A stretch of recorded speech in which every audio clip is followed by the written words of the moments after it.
financial transactions. Today's hearing is the first step this committee is taking as we take a close look at these novel issues.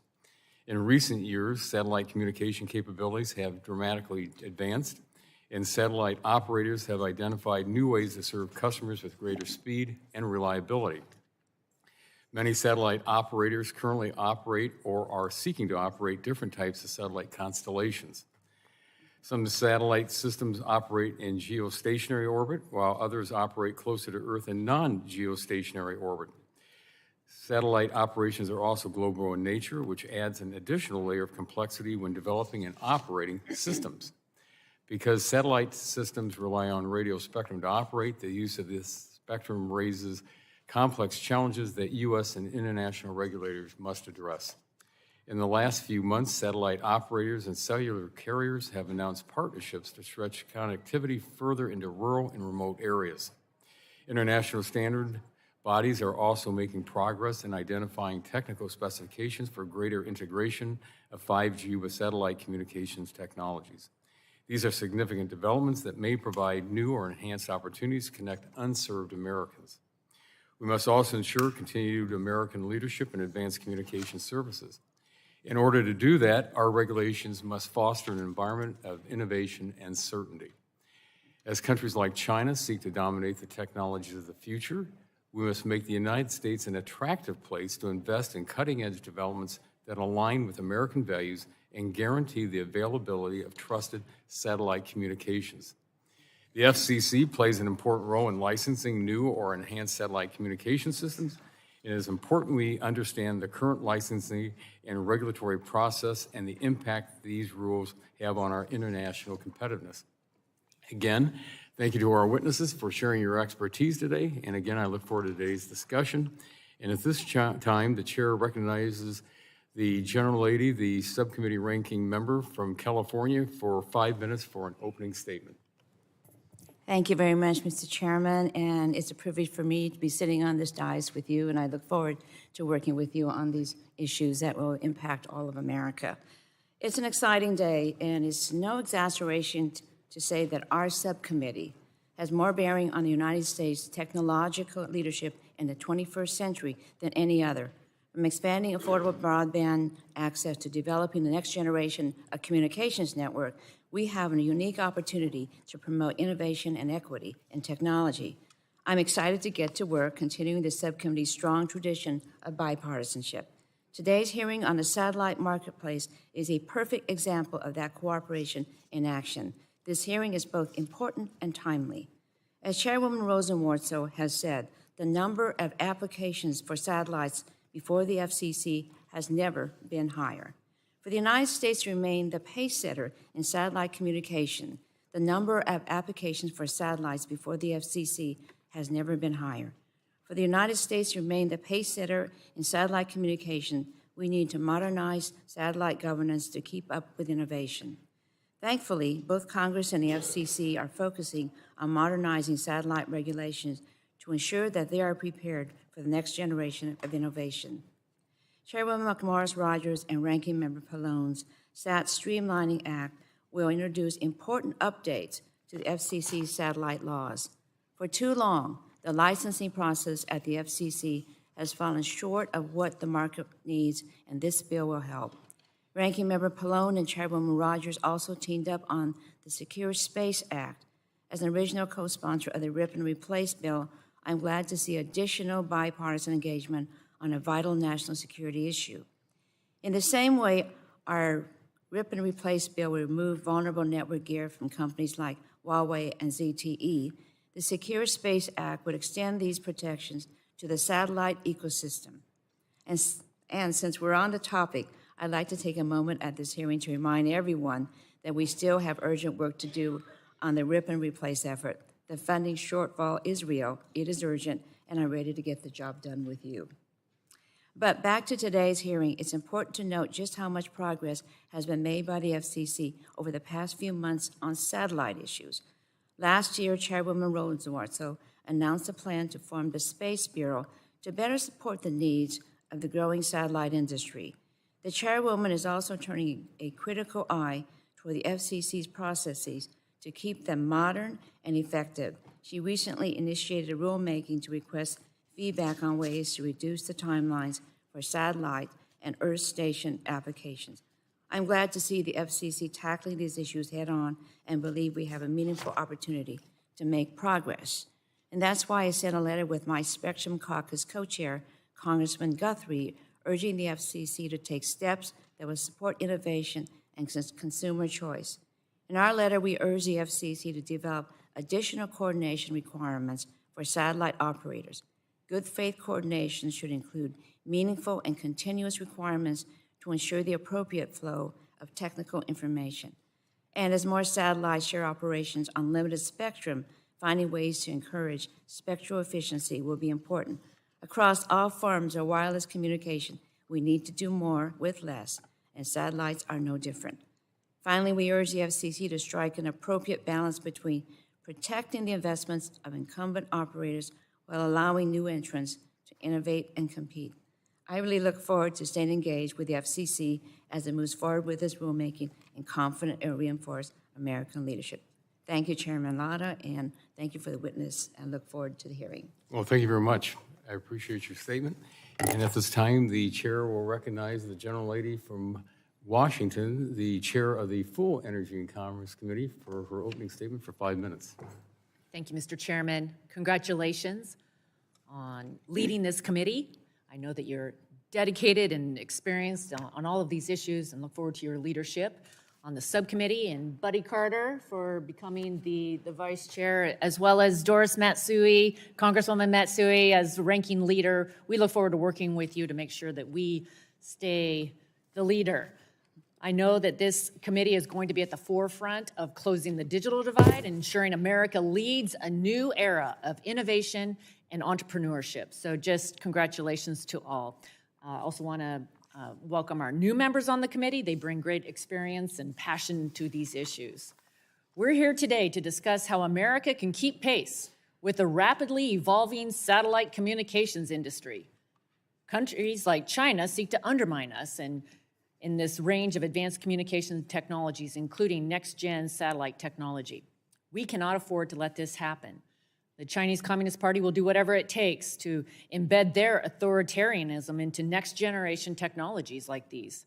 This is a country that spies on its citizens and asserts strict government control over businesses and the economy. They want to replace the United States as the economic and technological power so that they can spread their values and vision of the future. We need to make sure these technologies are developed in an ecosystem that promotes America's values. As this technology evolves, we must reevaluate and adapt the regulatory environment to make sure that America is winning the future, that we're beating China, and continue to push the limits of innovation to solidify American dominance. Satellite technologies have become vital to the communications marketplace, providing services to connect millions of America's homes and businesses. To ensure United States leadership, we need to foster a regulatory environment that encourages innovation and guarantees that the reliable services they provide remain available to combat bad actors seeking to undermine our national interest. This subcommittee is at the forefront of protecting and enhancing technological innovation in the United States. We're responsible for overseeing the Federal Communications Commission, FCC, and the National Telecommunications Information Administration, NTIA. In recent years, the satellite marketplace has seen a surge of investment because of a combination of lower launch cost to innovations that have made satellites more affordable, reliable, and available. Some estimates show that the space industry could triple to a $1.4 trillion market within a decade.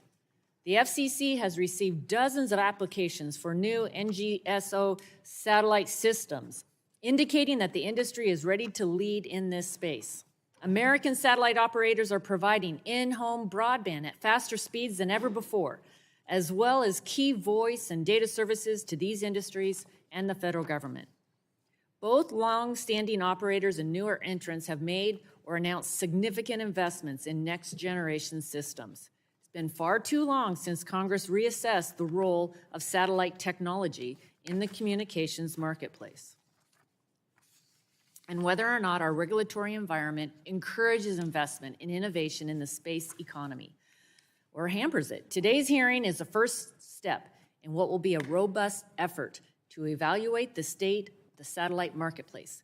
Many existing and proposed satellite systems raise novel questions about the use of space and spectrum that the FCC's rules do not address. For example, large non-geostationary orbit or NGSO satellite systems use spectrum more intensely than other types of satellite systems. These NGSO systems are required to share spectrum, and the rules that govern sharing will be a critical ingredient to their success. Moreover, the satellite marketplace is global. Operators from around the world need to be able to license in many different regions, including the United States. Because of the global nature of the satellite industry, we need to consider international considerations of the use of spectrum, as well as the other resources that are unique to the industry. We must lead in this industry, and we must ensure that our regulations encourage this innovation rather than stifle it. I look forward to hearing more from our witnesses. Thank you all for being here, for taking the time to share your insights, and I want to hear how this committee can be a partner to promote U.S. leadership, competition, and innovation in the satellite communications. Thank you, and I yield back. Thank you very much. The gentlelady yields back, and at this time, the chair recognizes the ranking member of the full committee, the gentleman from New Jersey, for 5 minutes. Thank you, Chairman Latta. And let me thank you and our ranking member, Matsui. This is the first hearing in the subcommittee, and I'm certainly looking forward to working together. We have a long tradition of working in a bipartisan fashion to enhance technological innovation in this country, and this hearing marks the start of another endeavor. Today, we begin exploring the next frontier of the commercial space industry. Let me say our committee can and should play an important role in shaping how the Federal Communications Commission regulates and licenses this sector and the airwaves that satellites use. I also want to commend Chairwoman Rosenworcel and her fellow commissioners for recognizing the changing dynamics in the satellite industry and the need for the FCC to keep up with the times. The recent unanimous order adopting Chairwoman Rosenworcel's proposal to create a space bureau is an important step in the right direction and reflects the increasing importance of this industry in our communications marketplace. In the last few years, we've seen significant advancements in the ability of satellites to provide broadband internet and other critical services to consumers throughout the country and the world. And while this is beneficial for many reasons, it's especially helpful to those living in areas where other types of technologies haven't been built yet to reach consumers due to geographic considerations and other factors. Congress took a historic step forward last year by making a $65 billion investment in broadband connectivity as part of the bipartisan infrastructure law. As a result of this new law, Americans across the nation who have lacked connectivity will finally be connected to high-speed, reliable, and affordable broadband. And this will make a huge difference for communities all across the nation that have been left behind for far too long. Satellites will also continue to play a role in competing with and enhancing the redundancy of terrestrial networks, including by expanding the coverage of mobile service. So I actually expect the consumer use of satellites to grow in the future as wireless carriers and phone manufacturers continue to build this capability into their networks and phones. Fortunately, with this technology, mobile consumers can rest assured that if they find themselves in an area without service, whether it's because of the lack of coverage, the result of natural disaster, or some other reason, they will continue to have the ability to reach first responders and loved ones during their time of need. And this additional layer of protection is a welcome sign, given that the climate crisis is causing more frequent and more severe disasters. Mobile service is essential to receive emergency alerts and life-saving information. In fact, a recent article detailed the devastating consequences that local communities and individual neighborhoods face when they lack access to mobile service in times of tragedy. These examples and so many others demonstrate that a resilient communications network can be the difference between life and death when the unexpected strikes. And satellite systems will be crucial in helping consumers navigate through these challenging moments. Now, the stakes could not be higher for the American satellite marketplace. Other countries, including our foreign adversaries, are making aggressive moves to dominate this industry, quite simply failing to ensure that the United States remains a market leader in this sector risks our nation falling behind our counterparts across the globe, including China, in producing cutting-edge consumer innovations and fortifying our public safety and national security capabilities. It's also imperative that we protect the satellite marketplace and its relevant supply chains from threats by non-trusted actors. We can't risk having our satellite networks face the same challenges we have seen in some of our other communication networks, especially given the global nature of their operation. And it's important that we better understand this marketplace so that we can make sure that the American public benefits from these technological advancements in a safe and secure manner. And since satellite innovation is happening as we speak, we must begin examining this industry now so that the United States can prepare for the satellite technologies of today and tomorrow. So it's clear we have a lot to discuss this morning. That's why this hearing is important. And as we continue to explore the growing satellite marketplace, and I just welcome our panelists, look forward to hearing from all of you, and yield back the balance of my time, Chairman Latta. Well, thank you very much. The gentleman yields back. We have now concluded with member opening statements. The chair would like to remind members that pursuant to committee rules, all members' opening statements will be made part of the record. Again, we would like to thank all of our witnesses for being with us today, and again, taking time to travel to D.C. to be with us and testify before the subcommittee. Today's witnesses will each have 5 minutes to provide an opening statement, which will be followed by a round of questions from our members. Our witness panel for today's hearing will include Mr. Tom Stroup, President of the Satellite Industry Association, Ms. Julie Zoller, Head of the Global Regulatory Affairs with Project Kipper at Amazon, Ms. Jennifer Manner, Senior Vice President of Regulatory Affairs at Echostar Corporation, Ms. Margo Deckard, Co-Founder and Chief Operating Officer of Lynk Global, and Ms. Kari Bingen, Director of Aerospace Security Projects and Senior Fellow at the International Security Program at the Center for Strategic International Studies. And as we begin, just pull that microphone close to you as we begin, and hopefully they got all of the technical difficulties taken care of before the committee started. But if not, we'll just switch boxes around here real quick. But you'll notice that there's the 3 lights there, so at 30 seconds, the yellow light will go on, and then at 5 minutes, the red light will go on. So at that point, please finish up your statement. And Mr. Stroup, you are recognized for 5 minutes for your opening statement. And again, thanks for being with us. Chairman Latta, Ranking Member Matsui, Chair Rogers, and distinguished members of the subcommittee, thank you for inviting me to testify before you today. I'm Tom Stroup, President of the Satellite Industry Association. Satellites are the backbone of modern technology. We rely on them for communications, position, navigation, and timing, and remote sensing across the globe. In addition to the vast range of services offered by the industry today, the companies represented by SIA are poised to lead the U.S. into an interconnected and data-driven future. We are at a time of tremendous innovation in the space industry, with over 7,000 active satellites on orbit today and plans of tens of thousands more through the end of the decade. Americans have long relied upon satellites to provide direct-to-home TV, satellite radio, and distribution of programming to cable companies as well as to TV and radio broadcasters. The satellite industry provides FCC-defined broadband service across the globe and is prepared to bring the furthest corners of America into the 21st century by serving as the most viable technology capable of bridging the digital divide into rural areas. The industry is also working to bring the nation into an interconnected future as a backbone for 5G, IoT, and AI technologies. Satellites today provide anytime, anywhere global connectivity to consumers, utilities, the maritime industry, airlines, and unmanned aerial vehicles.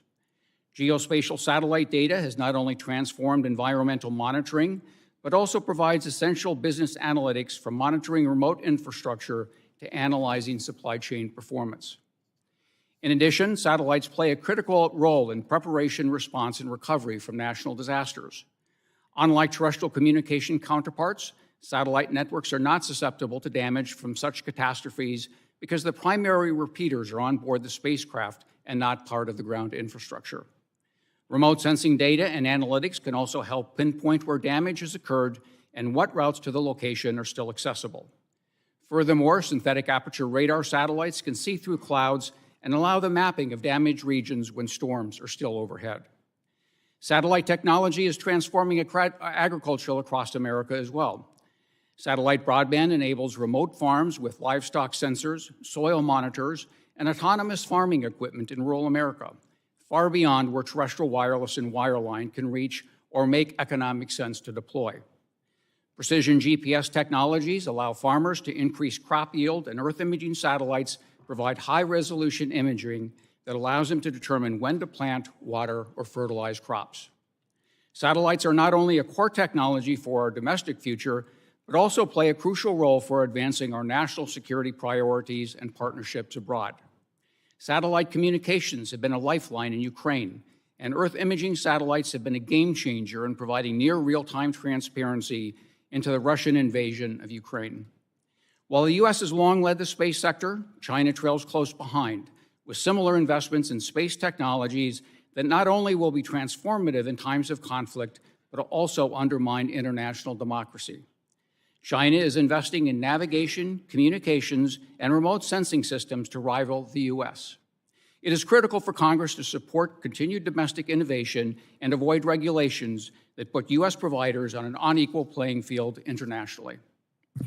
The U.S. satellite industry is set to revolutionize daily life as we move into a more interconnected world where change on Earth is more visible than ever before. In order to ensure the success of the U.S. satellite industry, both domestically and globally, the industry needs these four things. First, assured access to spectrum that enables these technologies from communications frequencies to remote sensing data downlinks. Second, technology-inclusive policies allowing for innovative solutions across domains to address America's most challenging needs, including the provision of broadband services at the most affordable rates. Third, adequate funding for government agencies responsible for oversight and licensing of the industry to enable them to keep up with the rapid pace of growth in the sector.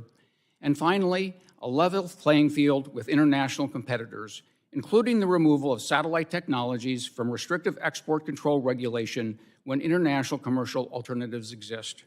I appreciate the opportunity to appear before you today, and I'm happy to answer any questions. Well, thank you very much for your statement. And Ms. Zoller, you are recognized for 5 minutes. Thank you, Chair Latta, Ranking Member Matsui, Chair McMorris-Rogers, Ranking Member Pallone, and members of the subcommittee. I'm Julie Zoller, Head of Global Regulatory Affairs for Amazon's Project Kuiper. Project Kuiper is our initiative to increase global broadband access through a constellation of 3,236 satellites in low Earth orbit, or LEO. Our mission is to deliver fast, affordable broadband to unserved and underserved communities in the United States and around the world. We are proud to advance the space and satellite capabilities of the United States, and we appreciate the work by this committee, the Federal Communications Commission, and the whole of government to maintain the strong U.S. leadership in these areas. Amazon is built around three big ideas: customer obsession, long-term thinking, and a willingness to invent. And Kuiper is an example of how we bring these principles to life. Amazon made a commitment of more than $10 billion to Project Kuiper, and we've continued to invest in the infrastructure, people, and technology in customer terminals, which are high-performing, affordable, and smaller and lighter than legacy designs. We will soon launch our first 2 prototype satellites, allowing us to prove our technology, including networking and subsystems, as we prepare for full-scale deployment. We also announced the largest commercial procurement of launch vehicles in history to deploy our constellation. These launch agreements will support thousands of suppliers and skilled jobs across 49 states in the United States and at least 13 countries in Europe, paving the way for new production and launch infrastructure. Importantly, these agreements promote American leadership in launch services for the foreseeable future. U.S. companies are leading the unprecedented growth in the satellite industry, and this rapid increase has strained the regulatory framework. For its part, on a bipartisan basis, the FCC is working to update its rules to promote innovation, allocate more spectrum, and provide greater clarity for spectrum sharing. Amazon applauds the FCC's response to the needs of the satellite industry. Additionally, satellite systems are inherently international, and many of the international telecommunication rules that apply to newer LEO systems, like ours, favor incumbent technologies. That is why, at the upcoming World Radio Communication Conference, it is essential that the U.S. set forth priorities to ensure that the rules for LEO systems and satellites more generally support the success of this U.S.-led industry. Satellite technology is advancing rapidly, and LEO systems will benefit customers across the globe. Congress and the FCC can safeguard this progress and ensure American leadership within this industry. Congressional attention on these matters, like today's hearing, ensures the regulatory process supports continued innovation and increases opportunities to provide satellite broadband. Thank you again to the committee for focusing on satellite policy and understanding that it's critical to get U.S. policy right. I look forward to your questions and appreciate the opportunity to share our views. Thank you. Ms. Manor, you are recognized for 5 minutes. Thank you very much. Chair Rogers, Ranking Member Pallone, Chairman Latta, Ranking Member Matsui, and members of the subcommittee, thank you for inviting me to testify on behalf of Echostar Corporation, where I'm Senior Vice President of Regulatory Affairs. I'm excited to share my views on the dynamic satellite market and what needs to be done to strengthen American leadership in this global industry. One area the U.S. satellite industry excels is the provision of broadband satellite services. This service is critical to having cost-effective and timely solutions to solve the digital divide. However, there are some hurdles. First, the uncertain timeframes associated with the FCC licensing process. America cannot lead if applications pile up at the FCC. We are hopeful that the FCC's recent hiring of more personnel and the creation of the Space Bureau will help, but we ask Congress to ensure that adequate funding be made available to ensure the FCC has the required resources. There should also be FCC guidelines to improve processing times. Similarly, it's critical that technology inclusiveness govern broadband policies, including grant funding. Satellites provide cost-effective broadband services where it's too expensive or impossible to deploy terrestrial infrastructure. Yet some broadband funding programs are essentially closed to satellite operators. Accordingly, in order to ensure all Americans have broadband, the government should ensure that grant programs enable the use of satellite broadband technology. Another area that needs to be addressed is the increased need for spectrum and long-term certainty necessary to support the large CapEx and OpEx requirements of satellite networks. Increased spectrum sharing is one solution. However, there are challenges as we enable more sharing in the fixed satellite service bands unless certain principles are adhered to. First, there must be good faith domestic coordination among systems. Second, there must be long-term certainty for operators for access to spectrum. If these costly systems do not have long-term spectrum access, it may be impossible for operators to obtain the funding required to support these networks, stifling U.S. innovation. Further, any sharing solution must consider the full operating parameters of these systems, including the aggregate interference environment. If such interference environment issues are not addressed, systems could face harmful interference, degrading service to users. It's also important that before allowing the use of terrestrial spectrum by satellite systems, there's proof that in-band and adjacent services will not suffer harmful interference. Failure to do so could result in a repeat of what we saw years ago with garage door openers interfering into military communications. While some frequency bands can be successfully shared, this is not true for mobile satellite service bands. Exciting uses of the MSS band, such as IoT and direct-to-device services, are happening because of advances in technologies and the development of standards. MSS operators, like cell phone companies that operate in exclusive spectrum, are widely deployed and utilize omnidirectional antennas. Therefore, it's not possible for MSS operators to share spectrum with one another without suffering harmful interference. Additionally, as demand for satellite services increase, additional spectrum must be provided. The government must prioritize this effort as well. Of equal importance is including satellite technologies and standards developments. It's taken over a decade for satellite to be included in 3GPP standards. We're at an important juncture now as we further advance the inclusion of satellite in 5G and 6G standards at 3GPP and at the ITU. Accordingly, the U.S. government, as a participant, it's critical that it support the U.S. satellite industry. Finally, I'd like to call attention to the upcoming 2023 World Radio Conference and other ITU work. If the U.S. is going to prioritize domestically American satellite leadership, it must continue this support at the ITU. We're at the most exciting time in the satellite industry in our lifetimes. Satellite communications is poised to become a day-to-day presence. It's critical that the subcommittee takes a leadership role in this area and fosters an environment that enables the U.S. to continue to revolutionize this very important sector. Echostar is committed to working with Congress, the FCC, and the administration to advance policies that facilitate the U.S. leadership in the satellite marketplace. By taking the lead now, the U.S. can be sure of continued leadership, not just now, but also in the future. Thank you for the opportunity to testify, and I welcome any questions. Well, and again, thank you very much for your testimony. And Ms. Deckard, you are recognized for 5 minutes. Good morning. You want to pull your microphone right up to you there? There you go. Thank you. Thank you.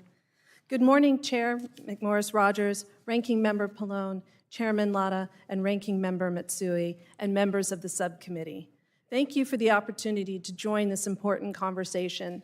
My name is Margo Deckard, and I am a co-founder and chief operating officer of Lynk Global. I'm a systems engineer and a retired first responder, and I've spent the past 3 decades working in the humanitarian, defense, and space sectors. I am pleased to share Lynk's story with you, not only because Lynk, our story, highlights the new space revolution, but it also highlights the need for our government to support this revolution in order for America to lead. Lynk was born from the work that I did in the 2014 Ebola pandemic crisis response in Liberia and Sierra Leone. While looking at BGAN terminals that were deployed to forward field hospitals, I noticed that most of these VideoSat terminals were only utilized for texting. Think about the information that can be conveyed in a text. Infection rates, fatalities, supply requests. Think about the time saved if a team just has to grab their phone and their go bag and respond to a crisis. It is very clear that the terminal is the problem. It has to be the device already in everybody's pocket, the one they can afford. So together with my fellow co-founders, we invented cell towers in space that connect to that device already in your pocket. We are the world's only patented, proven from orbit, and commercially licensed by the FCC satellite direct-to-phone system.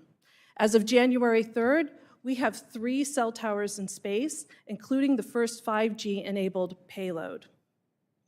We're testing in 18 countries on all 7 continents. With $2.5 billion in contracts, we're going to begin international intermittent commercial service in April. Lynk partners with mobile network operators. They bring the spectrum and the customers, and we bring the infrastructure to fill in their coverage gaps, extend their coverage, or provide their network resiliency. We do this by taking the terrestrial base station and moving it onto our small satellites in low Earth orbit and solving for Doppler shift and the extended range time delay. That's our patented secret sauce. We are a proud American company. We were invented and built in the United States. Companies like Lynk need a responsive and timely regulatory process in order to succeed and in order to keep America at the forefront. Satellite direct-to-phone is now a category, and it's a category that it's imperative for the United States to own. Like many new space companies, Lynk is fundamentally different than old space companies. We're leaner and more agile. In fact, our first payload went from a drawing on a napkin to flying in space in 6 months. Supporting new space companies, protecting their intellectual property and speed to market is absolutely critical for American leadership because foreign governments will not slow down their companies. We can end digital poverty with this technology. Just like the printing press brought knowledge to the masses, so does connectivity provide quality of life, education, participation in a global society and economy, and resiliency. I'd like to share with you a personal story that really highlights the potential benefits of this technology. When I was a paramedic, I ran in a rural area near Xenia, Ohio. In 2000, my community got hit by a tornado, and my neighbor tragically was in his barn when the tornado demolished it. My neighbor's wife and I dug him out of the barn with our bare hands, and miraculously, some kid in a red pickup truck showed up and offered to take him to the nearest hospital. Now, when you get to that end of that street, you can turn right to Green Memorial Hospital, or you can turn left to Miami Valley Hospital. Which way to turn? I was about to guess at a life and death decision what I would have given for a satellite to fly overhead and transmit a text to first responders, green, not accepting patients, Highway 35, open to the valley, to the device that is always with me. Lynk can do that today. Thank you so much for your time, and I look forward to the dialogue. And thank you very much for your testimony. And Ms. Bingen, you are recognized for 5 minutes. Great, thank you. Chairman Latta, Ranking Member Matsui, Chairwoman Rogers, and Ranking Member Pallone, Subcommittee members as well. Thank you for the opportunity to appear before you today. CSIS does not take policy positions, so the views here are my own. Let me start with 3 main points. 1, we are witnessing technology and economic trends in the satellite marketplace that make this time different than before and leave me bullish on the viability of the commercial space sector and its impact. 2, foreign competition, especially from China, is intensifying. China is coming after our lead and they don't play by our rules. 3, our leadership in space isn't guaranteed, nor is it a lost cause. I believe there are steps the government can take with urgency and purpose to keep that lead, including in regulatory and export policy reforms. It is an exciting time to be in the space community. The commercial space sector is flourishing with new technology, innovative solutions, and talented entrepreneurs. A few to highlight. The diffusion of space technology is lowering the barrier to entry, seen in the proliferation of small satellites, once the size of buses, now the size of shoeboxes, that can be developed and launched for a few $1 million. The commercialization of space capabilities that were once reserved for nation states is enabling a wider range of uses and greater transparency. For example, commercial satellite data is being used to detect illegal fishing, to understand the impacts of Arctic ice cap melt, and to monitor gas pipelines and oil storage inventories. The convergence of space sensor data, artificial intelligence, and global networks is enabling the fusion of large data sets with analytic insights that can be delivered anywhere on the globe. Private capital. 2021 was a record-setting year for private capital invested in the commercial space sector. This presents an opportunity for government users to leverage space services developed with private capital to help meet their mission needs. Speed. I spent my career in national security space, and I was conditioned to expect satellites to be delivered and fielded in about 10 years or more. In contrast, there's one commercial satellite operator today that's outputting 6 to 7 satellites per day off its production line. While all of these trends benefit U.S. space companies, they also apply to the foreign space landscape. The global space ambitions of Beijing in particular are the most consequential to our national and economic security. Chinese President Xi Jinping has articulated a space dream to make China the foremost space power by 2045. China's increasingly robust space capabilities include advanced navigation, communications, intelligence, missile warning, in-space logistics, and space situational awareness. It is also pursuing an arsenal of counter-space weapons that would deny our use of space assets. We can no longer assume that we lead in all areas of space. For example, in 2021, the National Geospatial Intelligence Agency assessed that China was the global leader in 3 of 9 categories of commercial space-based imagery capabilities. U.S. commercial providers maintained the lead in only 3. A particularly acute area of space competition is in commercial SATCOM, which CSIS recently examined in a study on low Earth orbit broadband networks that I commend to your reading. These constellations offer a compelling solution for bridging the digital divide, specifically for rural and underserved communities, as nearly 40% of the world's population and 28% of rural households in America remain unconnected. China's global space objectives, including a planned LEO broadband network, have been incorporated into its Digital Silk Road initiative. However, this expanding space network comes at a price. Foreign customers of Chinese LEO broadband services should assume that their data will be sent to Beijing and that Beijing will surveil users and block internet access at will. After all, China has a national intelligence law that requires organizations and citizens to support intelligence work and to keep it secret. So let me offer a few recommendations that can help maintain U.S. leadership in space and position U.S. companies to retain their competitive advantage. Make simple changes in regulatory and licensing processes, such as establishing defined timelines and opening communication channels with companies. Revisit technology export control policies, ITAR specifically, that are hindering space cooperation with our allies and partners who we will need to successfully compete. Take a leadership role in key international coordination bodies. A U.S. person is taking on leadership of the ITU after 8 years of Chinese leadership. Seek greater adoption and integration of commercial space capabilities and services to support mission needs. Finally, the Department of Commerce in 2018 was given responsibility to provide basic safety services to commercial space operators and the public.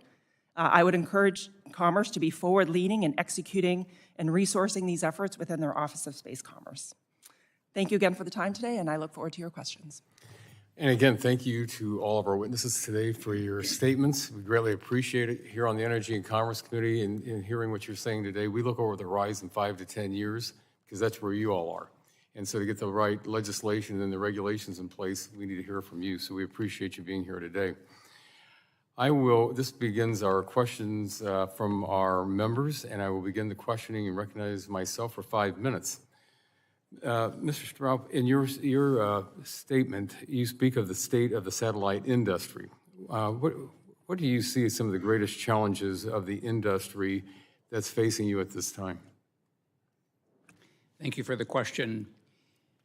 I think that the 4 primary challenges that the industry is facing are continued access to spectrum. All of the services that we've talked about rely on spectrum.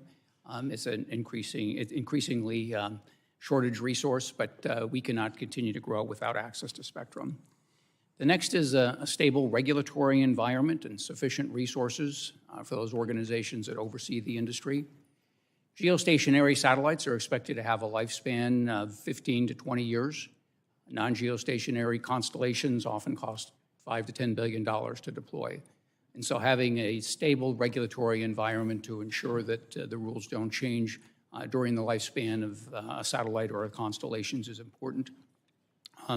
We commend the FCC for their plans to create a space bureau and the increased resources that have been made available to address the tremendous number of applications that have been filed, but continued resources for the FCC and other oversight organizations is important. Space sustainability is important. Given the tremendous increase in the number of satellites, knowledge of where they are and other objects in space is important, and we're happy to see the Office of Space Commerce funded to be able to put together a space situational awareness capability. And then finally, something that I think that most of the speakers today have touched upon is international competition, especially as a potential restrictions on U.S. companies that might not apply to our international competitors. Well, thank you very much. Ms. Manner, you have extensive experience working with the FCC to authorize the various systems and services that Hughes Echostar provides. What is the FCC's current role in licensing satellite systems, and what information they consider when approving a license request? Oh, if you'd turn your speaker on, thank you. Sorry, thank you, Mr. Chairman, for the question. So the FCC process, and I'm focused not on small sats, we're not a small sat provider today, but generally is information about ITU filings, information on spectrum, technical characteristics and operational parameters, an orbital debris plan showing compliance with the rules and waivers. But I wanted to bring up 3 areas that I wanted to highlight, which I think do hurt American competitiveness in the FCC's application process. The first is the limits on the number of ITU filings and the timing for ITU filings that U.S. systems can be made through the FCC. Unfortunately, today, most countries allow unfettered ITU filings or with very little limits. The FCC has very strict restrictions. This often causes U.S. operators to go forum shopping for other nations in which to file their systems to. Another area of concern is bonds. The FCC in the early 2000s came up with the concept to reduce speculation, to impose a bond requirement on satellite systems. Unfortunately, that does hamper the ability of operators to go through the U.S. for licensing. And the third area I'd like to highlight, which is an area under consideration in an FCC rulemaking right now, is the number of unbuilt systems that one operator could have. So I think improvements in the licensing process in these 3 areas would be particularly helpful as well to encourage U.S. leadership in satellite licensing and satellite systems. Well, thank you very much. Ms. Deckard, it's important as Congress examines its laws and conducts oversight of agency regulations to understand where the market is heading. Could you describe some of the services that Lynk offers right now or plans to offer in the United States? And I've only got about a minute left, so thank you. Thank you. So Lynk currently offers texting and emergency cell broadcast services internationally. We're licensed internationally, so we don't currently offer those services in the U.S., but we do test them here. We are on a path to provide broadband by 2025 as we build out our constellation, from the initial 10 satellites, which are authorized under the small sat authorization, to our full constellation, which will be about 5,000 satellites. And what's that timeline again on that, please? 2025, we'll be able to support broadband, and we're actually launching international service in April. So as soon as we have an M&O partner here in the U.S. and we can go back to the FCC and ask for market access, then we will be able to provide those services here in the U.S. Well, thank you very much. And again, thanks to our witnesses. And at this time, I'll yield back and recognize the ranking member of the subcommittee, the gentlelady from California, for 5 minutes. Thank you, Mr. Chairman. The global satellite marketplace is growing increasingly competitive. For the U.S. to remain the pacesetter in this technology, it's vital that our rules provide incentives for U.S. companies to seek licenses here. As we review the rules for U.S. licenses and requests for market access, we have a chance to reinforce U.S. leadership. Ms. Zoller and Ms. Bingen going. Just a quick yes or no. Do you believe FCC rules should incentivize operators to seek a U.S. license rather than choosing a foreign government certification with lower requirements whenever appropriate? Just yes or no, Ms. Zoller and Ms. Bingen? Yes. Yes. Okay. To keep the satellite marketplace dynamic, we need to strike the right balance between protecting incumbent operations and creating room for new entrants to compete. To this end, I sent a letter to Chairwoman Rosenworcel urging her to balance the goals of new entry market with certain protections of existing operators. Ms. Zoller, do you think it's possible to strike this balance, and what regulatory tools could be used to keep the market innovative? Thank you for that question. Yes, I do think it's possible to achieve that balance. One of the most important things in that regard is to have clear sharing rules for spectrum, sharing between non-geostationary systems, as well as between non-geostationary and other satellite systems. Thank you. Thank you. The FCC has made important progress on increasing technical coordination between system operators. I recently sent Chairman Rosenworcel a letter urging her to institute continuous and flexible information sharing requirements to help achieve cooperation. Ms. Zoller, again, can you describe the role of coordination between operators and the specific type of technical information that could support satellite coexistence? Coordination between operators involves sharing information about their satellite network design, the constellation design, the plans for service areas, and the plans for when they're going to transmit to where. So that kind of information sharing so that you know the difference, especially if you're a low Earth orbiting system like Kuiper, you know when a satellite is going to transmit to a particular point on the Earth. You're able to know if there's really a potential for interference or not a potential for interference. So information sharing is important. Thank you very much.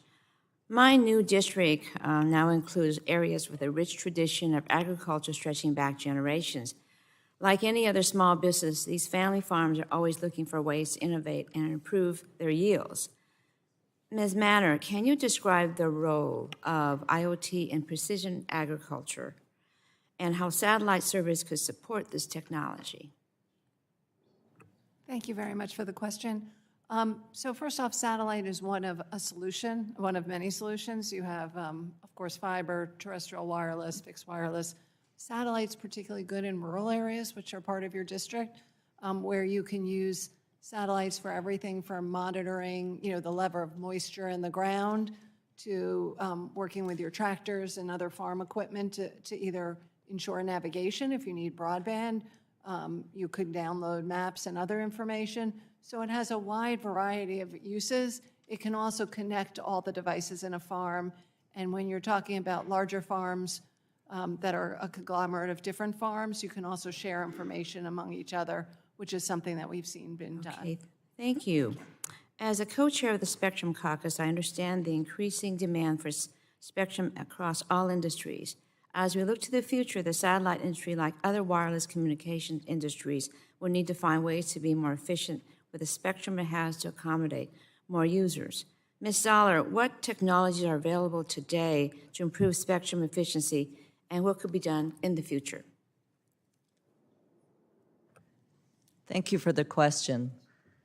LEO systems are uniquely suited for spectrum efficiency because many satellites are visible to a given point on the Earth, and also the ability to use small beams enables LEO systems to reuse spectrum intensively. Okay, thank you very much. And I'd like to thank the witnesses for being here today, and I'm sure we'll be speaking with you more often. Thank you. Yield back.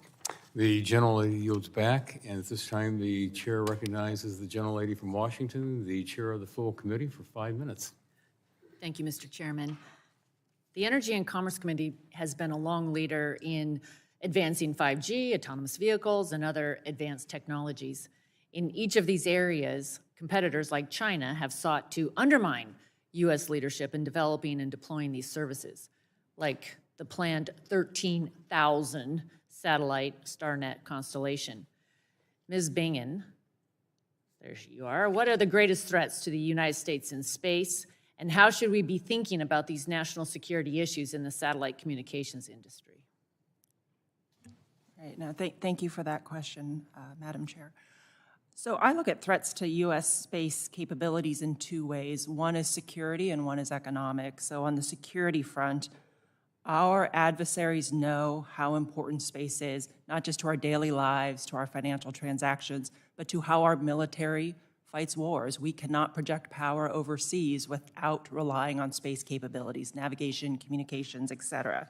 They know how valuable that is, and they are developing weapons to deny our use of that. We've actually seen it in Ukraine, so this is not a hypothetical, where Russia early in the conflict sought to target commercial communication satellites, sought to deny GPS as well. On the economic front, we are clearly in a technology and a space race with China, and President Xi has made it very clear with top-down direction. He's prioritized aerospace as a technology area.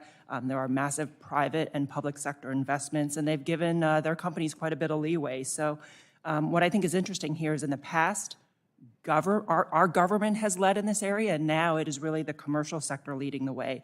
And where that economic and that security piece come together for me is our military has long relied on a technology advantage. As that advantage is starting to close, I'm concerned about our military advantage eroding as well. Thank you. I appreciate that. Ms.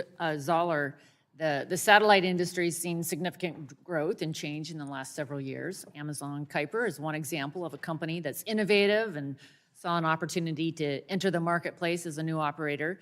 Would you speak to us about your experience getting Project Kuiper licensed and what have been some of the biggest challenges you've faced through the process? Thank you for the question. Our experience has been positive. We received our license to launch and operate the Kuiper constellation in July of 2020. And just in December of 2022, we received our experimental license to launch the 2 prototype satellites that are going up in the coming months. The issues are really complex, but the FCC is helping with that by initiating spectrum sharing procedures and procedures to make more spectrum available to non-geostationary satellite systems like ours. Thank you. Ms. Manner, you offer many different services, from fixed satellite service that provides in-home broadband to mobile satellite service that provides highly reliable voice or data services to utilities or the transportation sector. Given that these services transcend national borders, can you speak to us about how these services are coordinated globally? Thank you. It's complex. We start with having the required ITU filings. That's where everything starts, and having to coordinate our systems internationally. And then we go down to market access. And market access will include different rules for different services, and it may also result in conflicting coordination requirements. Just yesterday, we announced a new LEO system, MSS, and just looking at the 3 largest markets in the Americas, the US, Brazil, and Canada, we will be subject possibly to 3 different coordination requirements of our system. So not only do we have the ITU coordination requirements, we have those of individual countries. So one thing that would be helpful is if we had a single international regime that all countries used, as opposed to a patchwork, but we still have the patchwork with the market access. And then standards is the third portion of this. And one of the things we're very proud of was being a leader at 3GPP and in getting satellite included in the 3GPP standards, which creates global ecosystems and gives signals to countries on where to allow certain technologies. So we think that helps our market access as well. Thank you. I appreciate that. And thank you again, everyone, for being here, sharing your insights. I yield back. Well, thank you very much. The gentlelady yields back, and at this time, the chair recognizes the gentleman from New Jersey, the ranking member of the full committee, for 5 minutes. Thank you, Chairman Latta. I mentioned earlier that I'm interested in how new and novel satellite technologies can bridge the connectivity gap during natural disasters like hurricanes and wildfires, because these events have a strong track record of bringing down our communications infrastructure for extended periods. And we have to consider how innovation in this area can help reduce the number and lengths of outages that our communities have to deal with at the time they're perhaps most in need of a connection to call a first responder or a loved one, or to get life-saving emergency items. So I wanted to get one question into Ms. Deckard and another to Ms. Bingen. Let me start with Ms. Deckard. Can you describe how satellite-based services like those offered by Lynk can ensure that our ability to reach emergency services in times of disaster are not interrupted, even if our traditional communications infrastructure is offline, and what has changed to make this service possible? And in your experience as a first responder, how can lives be saved by having this kind of network redundancy in place during emergencies? Thank you for the question. So Lynk is a fundamental change in the way we deliver communications. First of all, by using UHF bands from space, we connect to that unmodified phone already in everyone's pocket. Because we move the terrestrial base station onto our small satellites in orbit, we aren't subject to the same perturbations that a terrestrial cell tower is subject to in a natural disaster or a fire. We don't melt and we don't get blown down. So we're that instantaneous backup. As long as our cell tower in space is overhead, we provide that seamless connectivity. In fact, during normal operations, the Lynk cell tower is the weakest signal in the sky, and then when a customer moves out of their terrestrial coverage, our signal becomes the strongest and they seamlessly roam onto our network. That's true whether it's in normal operations or if our terrestrial partner's network goes down. In terms of the life-saving capabilities, I feel this is a sea change. not only for first responders, but for the communities that they serve. Communications is the most critical part in the chain of survival. You know, I think about the Garish Chung family every day. They perished in Sierra National Forest. Jonathan, Ellen, their baby girl, and their dog died of heat exhaustion with texts queued up in their phone. With the Lynk cell towers, that just won't happen. If you have a phone in your pocket, you'll be able to initiate that chain of survival and help yourself to be rescued. All right, well, thank you. Now, these last several years, there's been an ongoing conversation in Congress and across the government about how to support American innovation, particularly in the technology sector, and also to ensure that our communications networks and technology are not used by bad actors and our foreign adversaries to do harm. So, Ms. Bingen, in your testimony, you note that in the aerospace sector, and I quote, Beijing's economic and industrial espionage against the U.S. continues to represent a significant threat to America's prosperity, security, and competitive advantage. So can you describe in greater detail why satellite technology poses that threat, and do you think it's important to ensure that satellite systems that are owned and operated by bad actors and foreign adversaries are prevented from either being licensed here in the U.S. or gaining access to U.S. markets? Thank you, sir. I would say that Chinese vendors, and I would use ZTE and Huawei as examples, they do pose a significant risk to our security. They're subject to Chinese government controls. And China has made it very clear they're out to steal our technology and apply it to their military and to advancing their own technology sector. Whether we're talking satellites or we're talking terrestrial communications infrastructure, if it's a Chinese system, if China built it, if they operated it, they now have the means and the access. They can build in back doors. They have the means and access to block users' access to that network, to potentially censor content, to exfiltrate sensitive data, personal information, and bring that back to Beijing, plus the ability, as you said, sir, to conduct espionage or possibly even sabotage. An example of that is the African Union headquarters. Beijing funded it, their state-owned enterprises built it, and they operate the network. It was reported that for 5 years, that data from the African Union headquarters was being siphoned off and sent back to Beijing. So that's why I say, you would, as a user of Chinese networks, you would have to assume that that was a possibility. All right, thank you so much. I yield back, Mr. Chairman. Thank you very much. The gentleman yields back, and at this time, the chair will recognize members as they came in at the gavel. And at this time, the chair will recognize the gentleman from the 2nd District of Florida for 5 minutes. Thank you very much, Mr. Chairman. I want to thank the panelists as well for their testimony.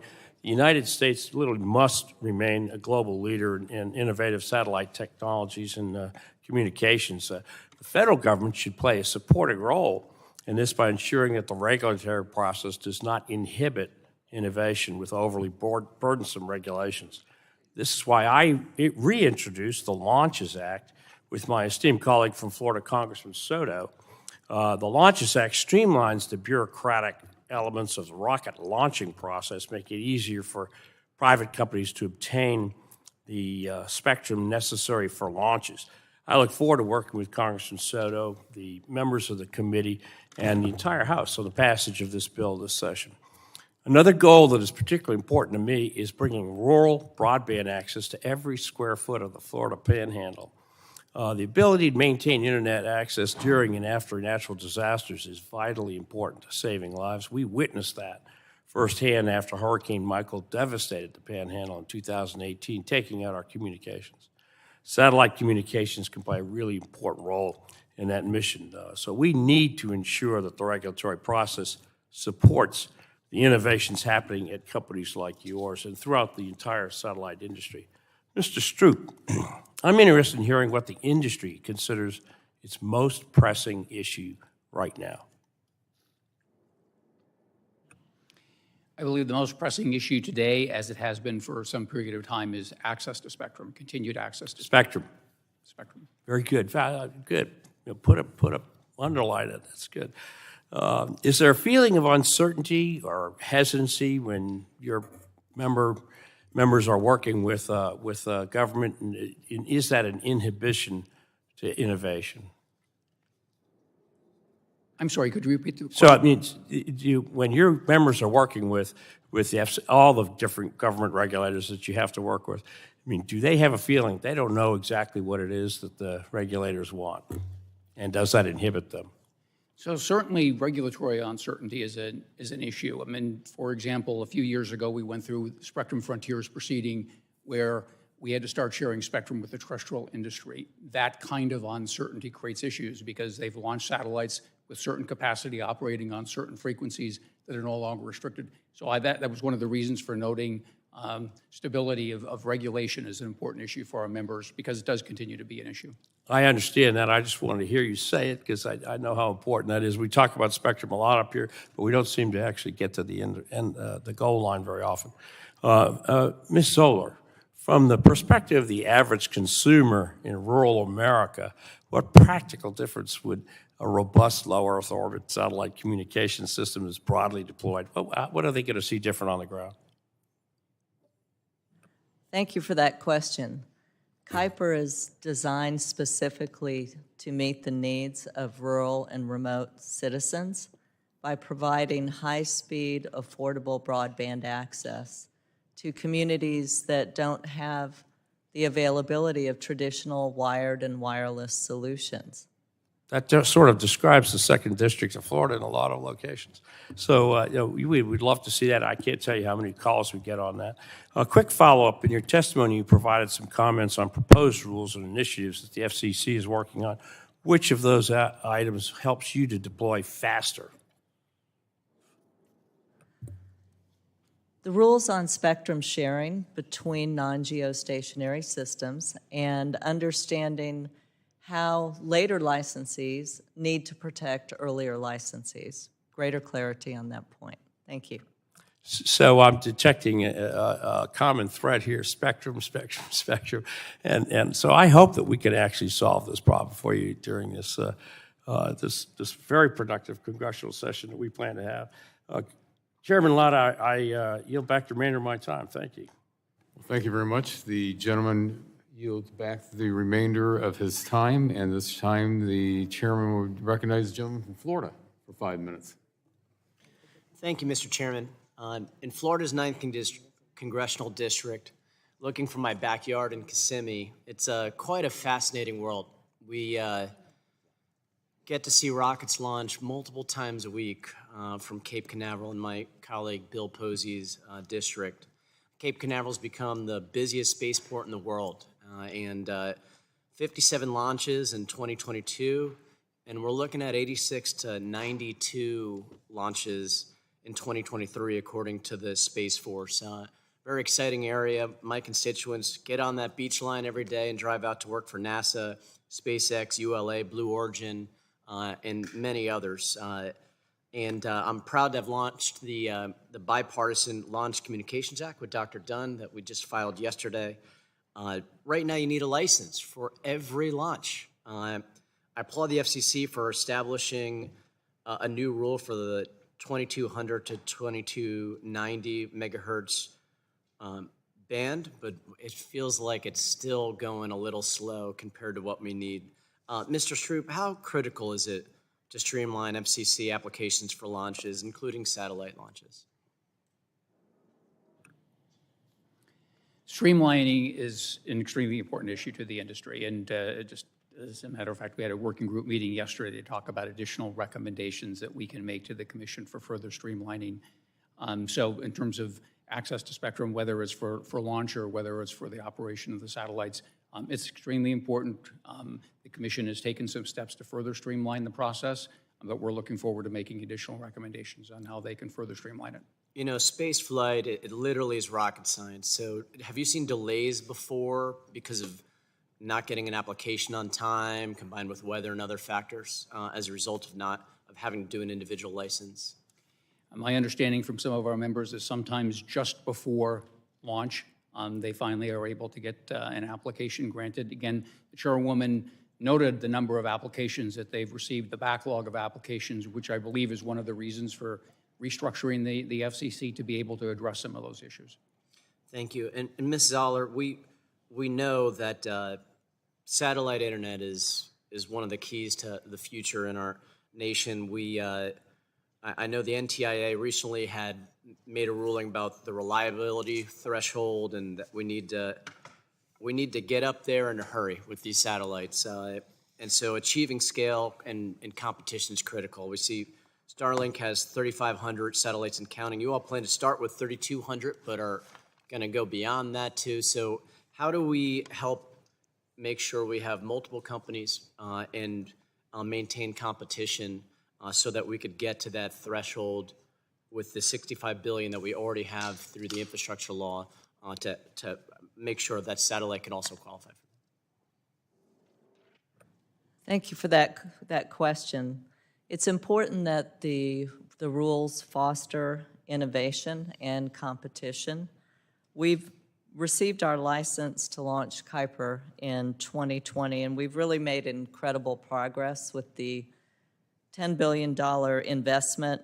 We've continued to invest in infrastructure. We have employees in this Washington building our satellites. Right now, we announced the largest launch contract deals in history in April of last year, and we'll be launching our satellites in the near future. There'll be multiple winners in low Earth orbit to connect the unconnected, and I think you asked a really important question. Getting the rules set so that spectrum is available, it's reliably available, we have consistency across the globe on spectrum access because satellite systems are inherently global in nature, and that we have clear spectrum sharing rules because we're not up there alone. That's very helpful, Mrs. Zoller. We know we want you all to get to the level like others. The $65 billion in the infrastructure law was technology neutral, but there is some work with the NTIA, and we wish you all the best of luck in scaling up so we could have multiple different ways for our constituents, particularly in rural areas of Florida, to be able to access internet. And I yield back. Thank you very much. The gentleman yields back, and at this time, the chair will recognize the gentleman from Pennsylvania for 5 minutes. Thank you, Chairman Latta and Ranking Member Matsui, for hosting today's hearing on the satellite marketplace and providing us with an opportunity to highlight the importance of this specific technology and its role for closing the digital divide and ensuring that all Americans have access to fast and reliable broadband. The topography of my congressional district calls for an all-of-the-above approach for getting my constituents connected. From Gettysburg, Pennsylvania to Johnstown, Pennsylvania, satellite technology has the ability to reach those who are and were previously unreachable. I am interested to learn more about how members of this subcommittee can help to bolster the satellite industry and keep the United States as a leader and an innovator in this technology. We can't afford to fall behind our adversaries as we move further into the 21st century. My first question is for both Ms. Bingen and Mr. Stroup. Ms. Bingen first. Who do you see as our biggest adversarial competitor when it comes to the satellite industry? And what can we be doing to ensure that the United States remains that leader, that innovator for this technology? Right, thank you, sir. China. And then I'd say in terms of U.S. leadership, our commercial space sector is phenomenal. It is incredibly innovative. We have entrepreneurs that are really pushing the envelope. They are taking risks in areas that the government wouldn't. What I would say there is, we need to be able to get them on the playing field. So the regulatory issues that some of my colleagues here have highlighted, and having a more enabling regulatory environment to get them on the field, I think is really important. The other piece here is the technology export control policies. We're at a point where these American businesses are offering a tremendous capability in data, imagery, et cetera, to our allies and partners who want to work with the U.S. The problem is those partners now have a choice. It's not just an American company going in there, it's a European competitor, it's China. When our companies are hampered by long ITAR processes that don't account for how quickly technology is moving, they are not as competitive internationally. And the result of that is now the U.S. government has to be that anchor tenant and fund them, as opposed to them getting diverse revenue from other sources. And I thank you. I share those concerns that our biggest adversary is China. Mr. Stroup, would you weigh on this as well, please? I agree with Ms. Bingen's comments, China, and one recommendation that I would make to help ensure a strong broadband industry in the United States is the application of technology-neutral funding rules. So, for example, Congress has made a substantial amount of funding available to bring broadband to the country, across the country. There are areas where satellite is the most cost-effective means of being able to provide that service, and ensuring that satellite companies are eligible for that funding is a way of ensuring not only that Americans get access to that service, but also the health of the industry. Thank you. Ms. Deckard, you mentioned how currently you're planning to provide text services. Can you go into a bit of detail once those text services have been established and continue to evolve? What are the next expansions? What are the next steps that you're looking to take? Thank you for the question. So we are on a path to provide broadband, and along that path, as we build out the constellation and add satellites, we add services. So from texting and emergency cell broadcast, we move to supporting things like IP messaging, digital money, and all those things that especially our international market needs in order to thrive. And then we move to broadband in 2025 and support almost all the traditional services that you enjoy on your phone today. Thank you. My final question is for you, Ms. Zoller. How do you anticipate that Cooper can help get rural Americans, like those who live in my district, connected? Do you anticipate offering home broadband services? Thank you for that question. Yes, we do. We anticipate serving households, businesses, schools, hospitals, government agencies, and other organizations in rural and underserved areas. I thank all of the witnesses for testifying here today. Your message is not lost on this subcommittee, and I yield the remainder of my time. Thank you very much. The gentleman yields back, and at this time, the chair recognizes the gentleman from Texas for 5 minutes. Mr. Chairman, thank you very much. I think this is great that we're having this hearing today on next generation satellites. I want to thank all of our witnesses for being here today, and one of my top priorities here is obviously being able to increase access to the internet and the affordability gap, which quite frankly impacts all of our constituents in some form or fashion. And now as new technology develops and promises greater capabilities, there is optimism and opportunity to capitalize on these developments to help us reach the connectivity goals that so many of us, if not all of us, want to see happen in the 21st century. Mr. Stroup, in your testimony, you mentioned the need for technology-inclusive policies to address America's challenges regarding connectivity. Can you explain how the satellite industry is helping identify the parts of the country that can benefit the most from a robust investment in infrastructure and advanced technologies to help close a lot of these gaps when it comes to accessibility to things like broadband? So we have here with me two companies that are providing broadband services, and there are several others. And a lot of the market opportunity is for those areas of the country that cannot receive any other signal. But one of the other things that I would note, in addition to providing service to those otherwise unserved areas, is the ability to provide competition for every other area where there is broadband service. There are multiple companies providing broadband service, as a satellite broadband service today, now in competition with whether they're fiber companies or other means of providing broadband service. So they are looking at every one of the opportunities to take advantage of the funding.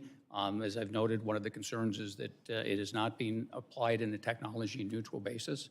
The fact that we're deploying these technologies, we have multiple companies deploying the technologies, I think is going to be one of the driver in ensuring that the services are available. No, thank you very much. I was hoping that someone could provide me, Mr. Zoller, or I'm sorry, Ms. Zoller or Mr. Stroup, can you provide an example of industry that's partnering with local organizations and schools to raise awareness about opportunities, particularly in this space? I know that also is something that a lot of us are concerned about as we look at these achievement gaps. We look at diversity in the workforce and people being able to deploy these. Can you talk about that a little bit, either one of you? Thank you for the question. In terms of partnering with global organizations to make them aware of opportunities, just as an example, today we are hosting, SIA is hosting a delegation from the Bahamas on how we can help provide 5G infrastructure for the country. So that's an example of the global nature of the industry and things that that we're doing to help ensure opportunities across the globe. Ms. Zoller? Thank you. Diversity and inclusion is an extremely important goal, both from the perspective of how we're building the company, but also from the perspective of connectivity. One of the things that is important is STEM education and an emphasis on STEM education in early elementary school so that we can build that engineering talent to work on satellites like Project Kuiper. Do you believe that there's a lack of interest when it comes to STEM, particularly when we talk about engineering and math, just because there, a lot of kids are intimidated? I know my son is 16 years old. I know the one thing that his physics teacher said at the very beginning of the year is that, he doesn't want kids to see this as another intimidating math course. And so he's tried to really be creative in the curriculum. Do you think that there's an issue there when it comes to interest among children when it comes to STEM and math-related subject matter?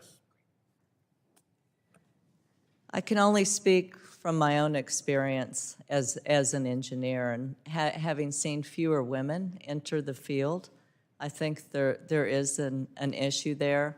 I've done tutoring for a number of years, and my focus area in my tutoring work has always been math and science, and helping kids connect to the possibilities that those careers provide, and to be a real-life example of that. Thank you very much. Mr. Chairman, I yield back. Thank you very much. The gentleman yields back the balance of his time, and at this time, the chair will recognize the gentleman from Texas's 14th District for 5 minutes. Thank you, Mr. Chair, and thank you, panel, for being here. I guess I'm going to address this first one. Is it Stroup? Is that how you say your name? Stroup. Stroup, that was my next guess.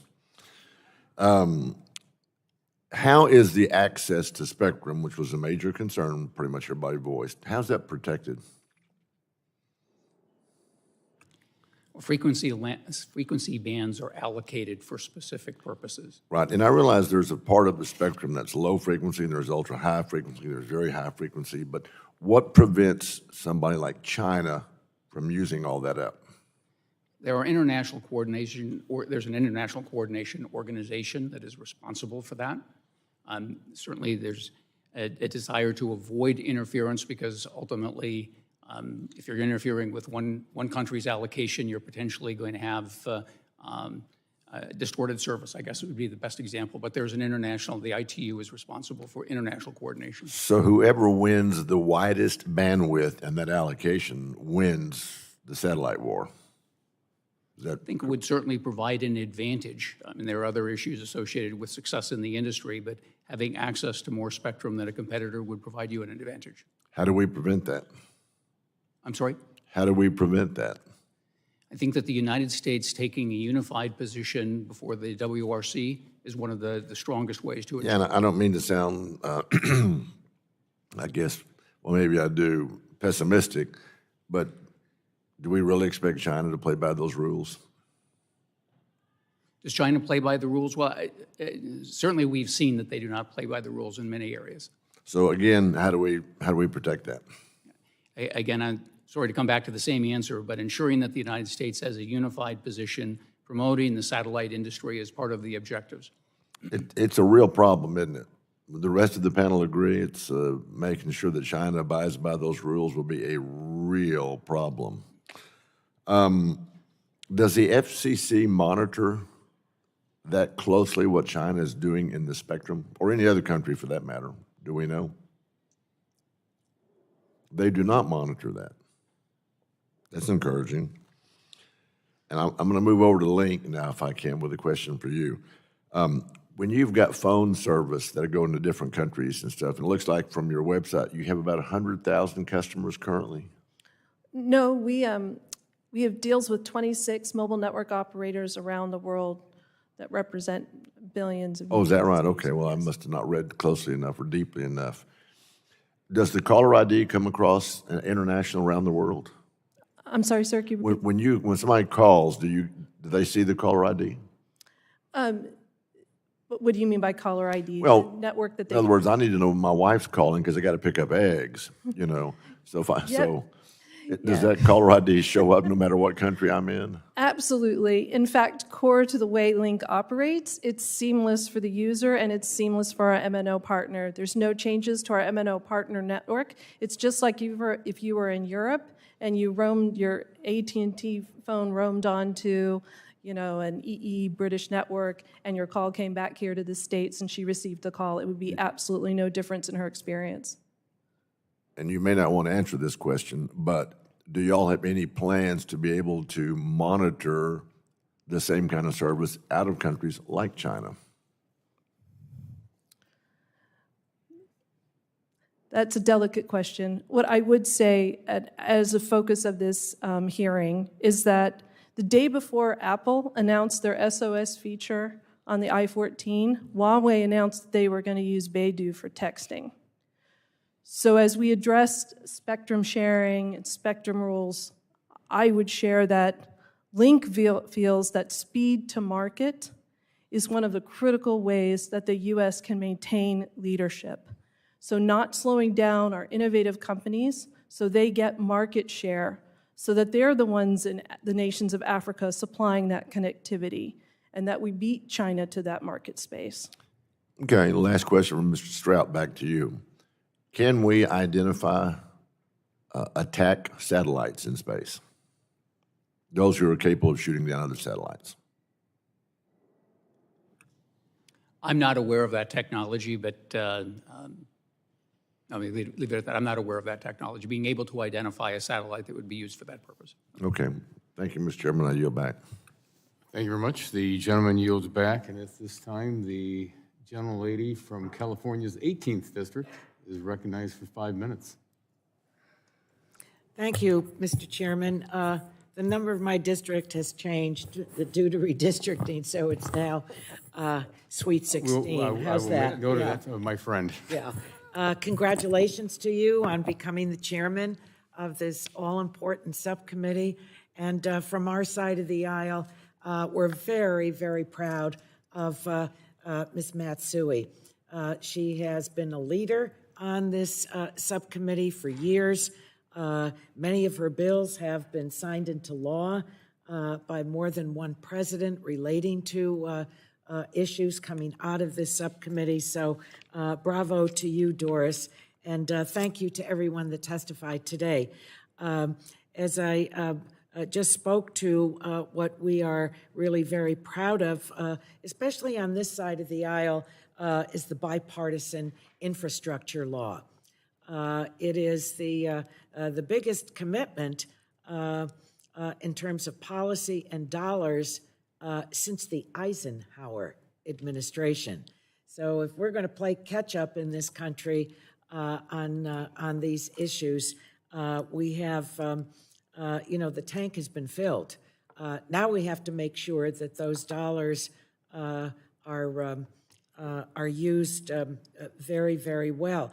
$65 billion investment in broadband, and as there have been references to that, certainly in the exchange that Congressman Soto had with some of the witnesses. I think that this subcommittee really needs to look to NTIA and what they are doing, because while satellite was not left out of this, there has to be, let's put it this way, I would like to see you have a share in those funds, and anything that however we can assist in that, I think is a very important role for this subcommittee, but it certainly is a responsibility of those of you in the satellite industry to help move the needle on that. I'm pleased that the commission has established a space bureau, but that has to have wings to it, To Ms. Bingen, in your written testimony, you mentioned the convergence of technologies as one of your 5 noteworthy trends, specifically the use of AI, artificial intelligence. We have a bipartisan AI caucus in the House, and I'm proud to be one of the co-chairs of that effort. So I'm interested in learning more about how AI is being deployed across the country. Can you expand further on it relative to the satellite industry, and maybe specifically, how is AI helping to produce faster, more effective use of space data? Thank you very much for that question.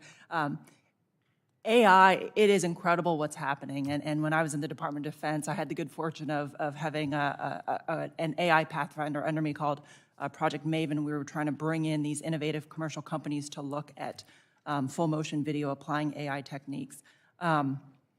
There is so much satellite, I'll start with satellite imagery. There is so much satellite imagery data out there. Part of the challenge up till recently is you have analysts that are sitting at screens manually marking objects. From a military perspective, that's a tank, that's an aircraft, that's a car. On the civilian front, if you were trying to map humanitarian corridors, you would be doing that manually. The beauty of AI is we now have the technology in reach that's been matured and has been deployed to be able to do that. I think I need to interrupt you and follow up with some more specific questions for written responses, and look forward to you working with the Congressional AI Caucus. To Ms. Zoller, in your exchange with Congressman Soto, what specific regulations do you think that you need, tying it to that conversation you had with him? Thank you for that question. We're looking for adoption of rules that provide more spectrum for non-geostationary satellite systems and to clarify the rules for sharing spectrum. I see. Okay, thank you. Yield back, Mr. Chairman. Thank you very much. The gentleman yields back, and at this time, the chair will recognize the gentleman from Ohio's 12th District for 5 minutes. Thank you, Mr. Chairman, and thank you all for being here. And this first question is for the whole panel. Congress needs to continue to promote innovative ways to get Americans connected. I often experience myself and hear from my constituents in Ohio, especially throughout Appalachia, about a lack of reliable connectivity. This hearing is a great opportunity to learn more about the progress that satellite technologies have made toward closing the digital divide. Without reliable connectivity, rural Americans face significant disadvantages that impacts their daily lives, including work, education, and quality healthcare services. The BEAD program has the opportunity to provide reliable, fast, and affordable internet to my constituents. However, I am worried many of my rural constituents that cannot be reached through fiber could still be left behind. Satellites can play a role in closing the digital divide and have the potential to increase competition in the industry, but it still seems like there are barriers to adoption in rural communities, one of the primary barriers being cost. Can you all discuss what innovations are happening in the industry that could bring the cost of satellite broadband service down for consumers? And Ms. Bingham, we'll start with you and we'll just go down. Thank you. One area we haven't talked about as much is the terminal end. We are going from large satellite dishes to, if you were to go to Ukraine today, you'd have dishes that folks are lugging around that are literally no bigger than the size of this paper. Ms. Deckard here talked about you only need your phone, so you don't need to rely on cable, you don't need to rely on large towers to access those rural areas. But to your point, you've got to get the production numbers up to be able to drive down those costs. So that would be one example. With respect to satellite direct-to-phone, as we're seeing the market unfold, we're seeing that mobile network operators in this country, in order to keep customers, like T-Mobile, for example, are going to offer it at no additional cost. Because for Lynk, we have to be able to supply connectivity for someone in the Central African Republic who makes $60 a month. That's why we build cheap, small satellites, because you can't provide that cost-effective connectivity with large, expensive constellations. So I think you'll see with satellite direct-to-phone that is affordable for the consumer here in the United States, and I think you'll see the MNOs who want to provide that connectivity and want to keep the subscriber and not lose them to churn, supply that connectivity at a cost-effective price to their consumer. Ms. Manor. HughesNet today, a subsidiary of our company, provides 25/3 broadband service across the country. We're launching later this year a satellite that will provide 120 speeds to consumers throughout the United States, so that's very exciting. In terms of costs, as Ms. Bingham noticed, the cost of devices have gone down. We are actually a U.S. manufacturer today of satellite ground equipment, and you're seeing cheaper and cheaper devices, home units, coming on the market. And then I do want to praise the Affordable Connectivity Act.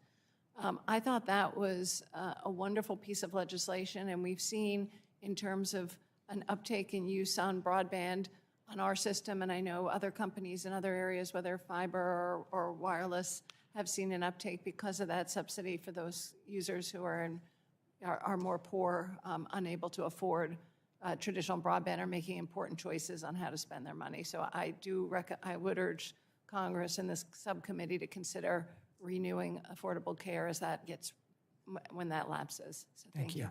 Ms. Zoller. Invention is part of our DNA, and the place where we see that first and foremost is in our customer terminal. A small, lightweight, affordable customer terminal with an antenna about the size of a small pizza box. So we're focusing on affordability to the consumer. I would just add that in addition to the terminal technology and the ever-increasing capacity and speeds of the satellites, broadband service today, satellite broadband service today starts at $49.99, and there are multiple plans for less than $100. So I would say that it's pretty cost competitive already. Okay, thank you all. I want to try to get this last question in from Ms. Deckard, and I want you to know that we're down to 25 seconds. It was great to hear your perspective on the work being done by your company to help provide cell service. My question for you is, what regulatory barriers, be it the licensing process or anything else, have you run into that could prevent other startups from breaking into the industry? Thank you for that question.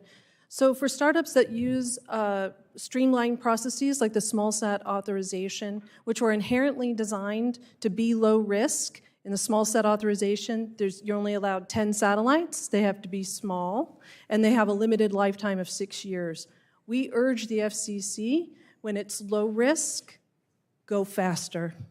That's the only way American is going to keep its competitive edge. Thank you very much. I yield back, Mr. Chairman. Thank you very much. The gentleman yields back, and it's time the chair recognizes the gentleman from California's 29th District for 5 minutes. Thank you, Chairman Lara. It's always been a joy working with you. Congratulations on your chairmanship. And also Ranking Member Matsui. I was thinking I was in Health Committee.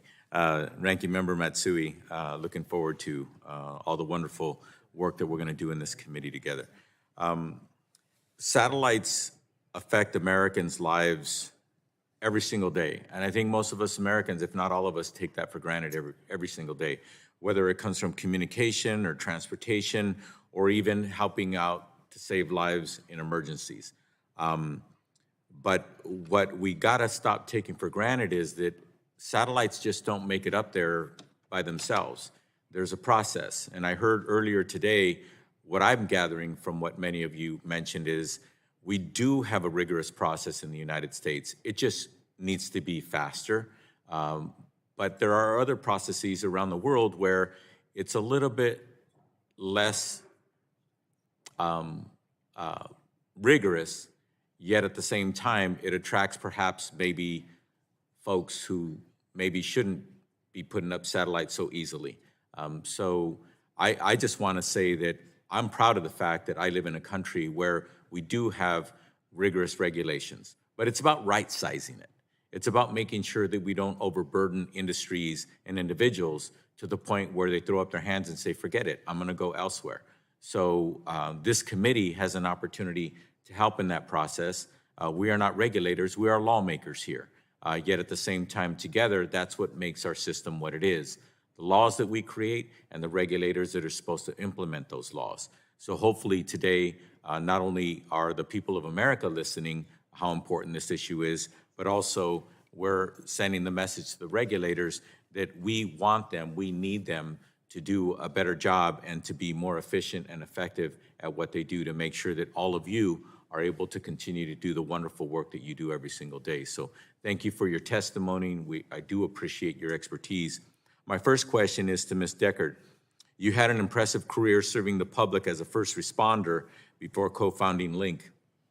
In California, we were constantly dealing with increasing severities of wildfires and storms. In your testimony, you note Lynk's mission to revolutionize emergency disaster and response. From an emergency response perspective, can you talk about how having redundancy of networks benefits the public, especially when mobile networks are unavailable? As an engineer myself, redundancy is something that people think is a bad thing, but when it comes to saving lives and systems, redundancy is critical. Absolutely, sir. Thank you for the question. So in California, as you well know, in order to combat the wildfire situation and reduce the risk, they employed rolling blackouts, which took down their cell towers. So you can't even alert your public of the proper evacuation route. Technologies like Lynk can actually draw a polygon around a certain set of users driving north on a highway and tell them, your evacuation route is cut, we need you to go south now. And in that way, we can avoid bottlenecks when people need to evacuate. And it's also the coordination for the wildland firefighter. It's not only their safety when they're in the field. You know, on average, we lose 15 wildland firefighters per year. You know, I'm hoping that this year's fire season will not be that bad. But as all the California representatives know, you've seen gigafires in the last few years. So being able to support that local firefighter, who's most often a volunteer while they do their job, while they're out on the front line, and their family needs proper evacuation orders, being able to provide that for those communities is absolutely critical to emergency response, especially when we are no longer in a season. We're almost fighting fires year-round. Yes, well, thank you for, I just want to compliment you on your journey. Here you are in a very technical field, but yet you provide the practicality and the reality of how this is actually so important to us in everyday life. So congratulations on being one of the co-founders of Lynk. In your testimony, I've read it.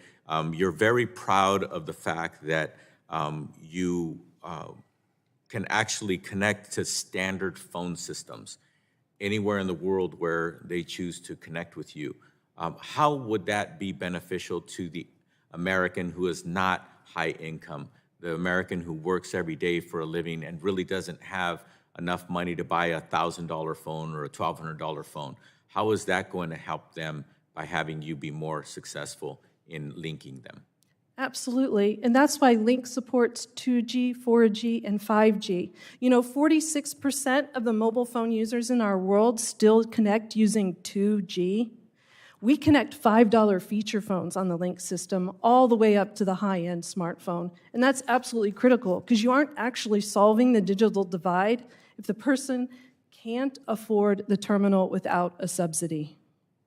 The gentleman's very much. time I has yield back. expired and yields back. And our next questioner will be the gentleman from Idaho for 5 minutes. And if I could just mention real quick, you've probably all seen that the 11 o'clock votes are now between 12 and 12:30. So if we keep our time within 5 minutes, we might be able to make it before we all have to go to vote. Thank you. Thank you, Mr. Chairman. Question for Ms. Bingen. Ms. Bingen, you talked about permitting as being one of the challenges, specifically ITAR. And I want to just ask you to go a little bit deeper on that. What is specifically the struggle there? Is it the time that it takes? Is it unreasonable demands? Talk to me about the struggles you have with permitting. No, absolutely. I would touch on it in a couple of different areas and start by saying we want our industrial base to be healthy, to be successful. It is very attractive to many of our allies and partners that want to work with us on our space capabilities. And those allies and partners, they have a choice between American business and other foreign companies, including China. I think the challenge with the ITAR process, and I say, I'd like to see us go back and look at what were the original assumptions and the context driving the way the policy exists today? Because I would argue that the technology has evolved so much that certain satellite technologies are still controlled under ITAR, despite it being out in the commercial marketplace for others to be able to leverage. The process is still very timely. It's opaque to commercial companies.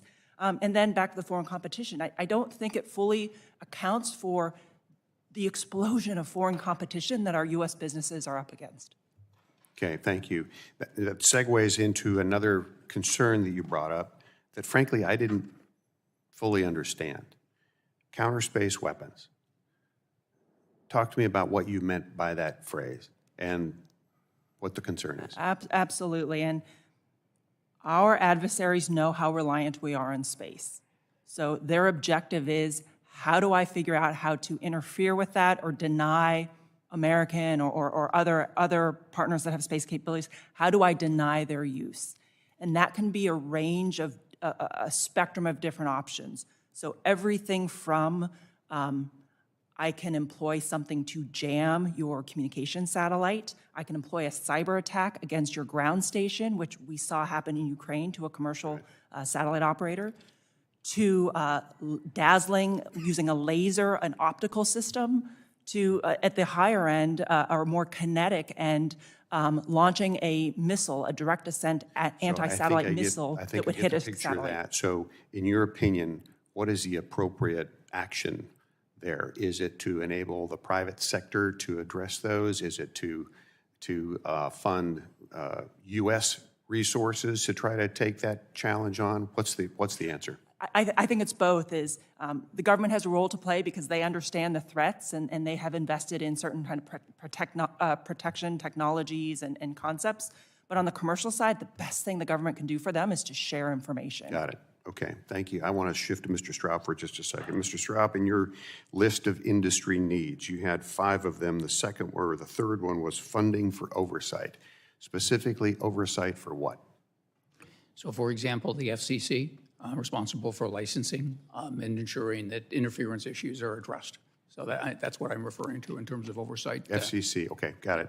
In addition, the space sustainability issue that I mentioned, the Department of Space Commerce at the Department of Commerce is responsible for putting in place a space situational awareness system. Okay, thank you.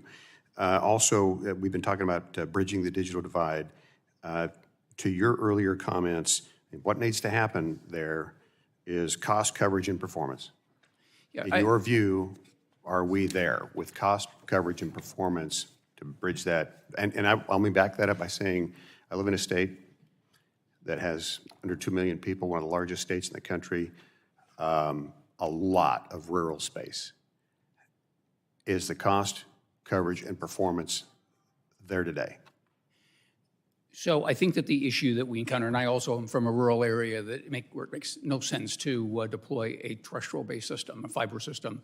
And so we're deploying a number of different satellite systems, but as I'd mentioned before, the system that has been placed potentially is not going to allow satellite systems to participate in the funding. So certainly the NTIA rules did not prohibit satellite companies from participating. We're looking at how it's being implemented, but ultimately our fear is that money is going to go to overbuilding areas that already have service instead of areas like the ones that you were referencing that could benefit from being able to obtain some of the funding to provide broadband service there. Thank you. Mr. Chairman, I yield back. Thank you very much. The gentleman yields back, and at this time, the gentlelady from Michigan's 6th District is recognized for 5 minutes. Thank you, Mr. Chairman, and thank you for having this hearing. Thank you to the Ranking Member Matsui as well, and to all of the witnesses, because this is a really important subject. Innovative satellite technologies have proven crucial in expanding broadband access, emergency and disaster response, and 5G adoption.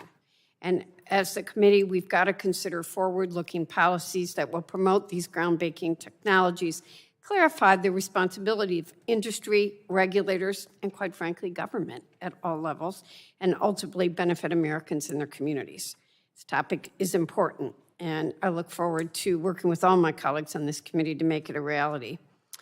I've often said that innovation is a core strength of the United States. We got to keep it that way, and we can't take it for granted. It takes a lot of work to keep the United States at the forefront of cutting-edge technologies.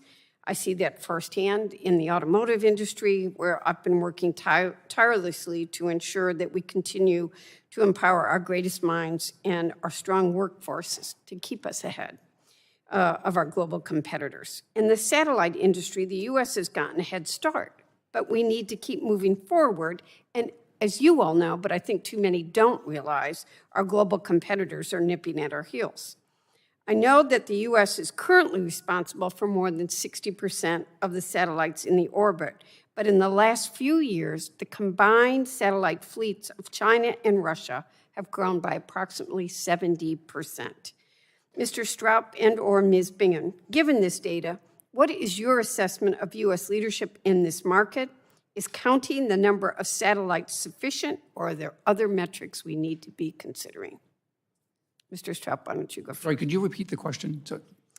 Given the data, is your assessment of what is your assessment of U.S. leadership in this market, and is counting the number of satellites sufficient, or do we need other metrics now? We definitely need other metrics. So counting satellites is one example, but the amount of capacity that each of those is capable of providing is also an important metric. And so we've seen a tremendous increase in the capacity. And so I think that whether we're looking at competition or whether it's just the capabilities of the industry, taking it beyond the numbers of satellites. So each of the satellites that are being launched to have much more capacity, higher speeds, remote sensing satellites have greater imaging capability. So I think we need to look at the specific satellite, that capability, what it's being produced for. Thank you, Ms. Bingen. Would you have anything to add quickly? Three are market share, things like where the investment dollars are coming from, the customer base, including international and commercial customers, looking at technology and performance, speed in particular, and then also standards and best practices. Are others looking to U.S. or are they looking to China? Thank you. I'm going to ask you to expand on that in follow-up questions. I also chair the Congressional 5G Caucus and understand the importance of next-generation wireless connectivity to unlock growth and digital innovation in this country. In the last Congress, I joined my colleagues, Rep. Wahlberg, Johnson, and Custard, to introduce the Promoting United States Wireless Leadership Act, which focused on leveraging the U.S. role and setting international standards to maintain leadership in an increasingly competitive market. Ms. Manner, in your testimony, you mentioned the role that Echostar played in the third-generation partnership project and what that meant for the satellite industry. Can you talk in more detail about how participation in these standard-setting bodies by U.S. companies and stakeholders helps advance U.S. economic, competitiveness, and national security interests? Thank you. Yes, we're not just talking about 3GPP, we're talking about other bodies, including the International Telecommunications Union and the U.S. most recently, U.S. companies, our company, and some of the other our satellite operator colleagues are advancing further inclusion into 5G and 6G standards there. I really do believe if the U.S. companies weren't there, we wouldn't be represented. My concern, however, is that the U.S. government, especially at the ITU, which is a treaty organization, is always supportive of the satellite industry. And even in our efforts to have satellite inclusion, we've sometimes had some delay or slowdown because of U.S. government intervention. So it's one of those areas that I'm ashamed to say I don't participate on the U.S. delegation. I participate as a sector member because we are unable to get the U.S. government support. And that's something we'd like to see overcome as satellite becomes increasingly important for strategic needs and for economic needs, that the U.S. government is more supportive of us. I probably need to follow up with that in Q&A, and I'm going to be out of time, and nobody should be surprised that I've got autonomous vehicle questions, which I know my partner behind me that we're working on probably does too. So I want to thank you all for being here today and we all need to work together to keep our competitiveness. Thank you, Mr. Chair, and I yield back. The gentlelady yields back, and at this time, the chair recognizes the gentleman from California's 23rd District for 5 minutes. Thank you very much, Mr. Chairman, and thank you to our witnesses. I'd like to continue a line of questioning that Congressman Cardenas started about the way that satellite technology can help fight wildfires in California. It really can't be overstated how dire a situation this is.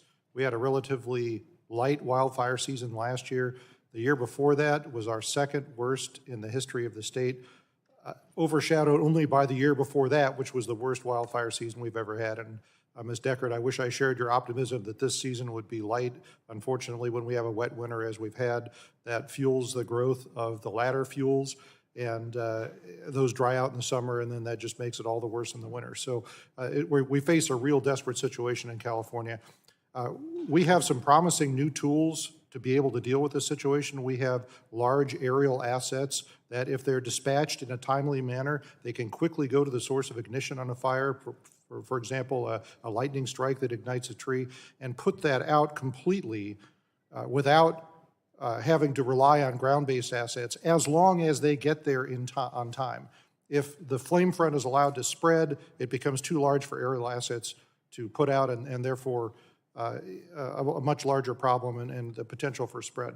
So, Mr. Stroup, the one thing that we desperately need is satellite-based thermal imagery that's real-time and high-resolution enough to detect something as small as a tree that's ignited by a lightning strike. And as Ms. Bingen had pointed out earlier in the testimony, we can then pair that with AI tools that can distinguish between a campfire and a lightning strike, and get those assets on the way and solve that problem before it becomes a bigger problem.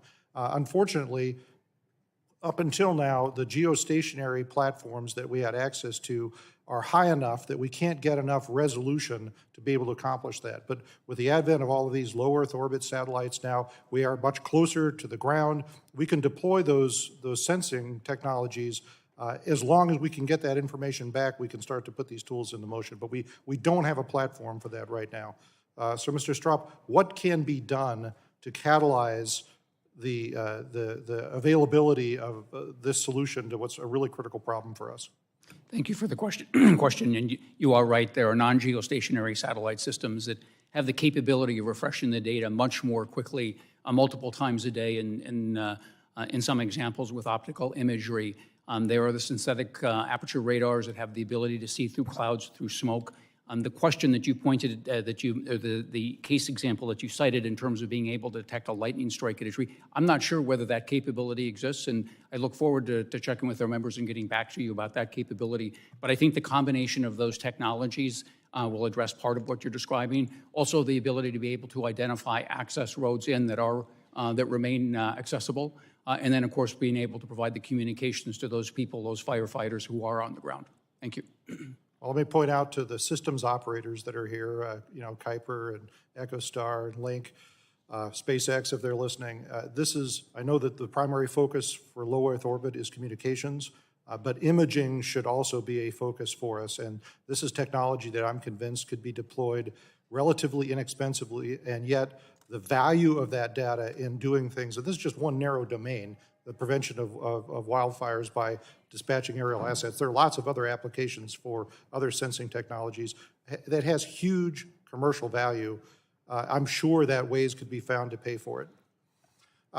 And with the time I have remaining, Ms. Bingen, I was very interested in the testimony from you and several of the other panelists on the way that export restrictions have hampered the ability of U.S. satellite equipment companies to compete internationally. Can you talk a little bit more on the changes to export law that you think need to be made, and particularly highlight those that can be made and why you feel that they would not affect our national security? And it's I think the tough part here is to find a better balance. And I recall being in the executive branch, in interagency discussions, we would always put national security against economic interest, and it was always national security card one.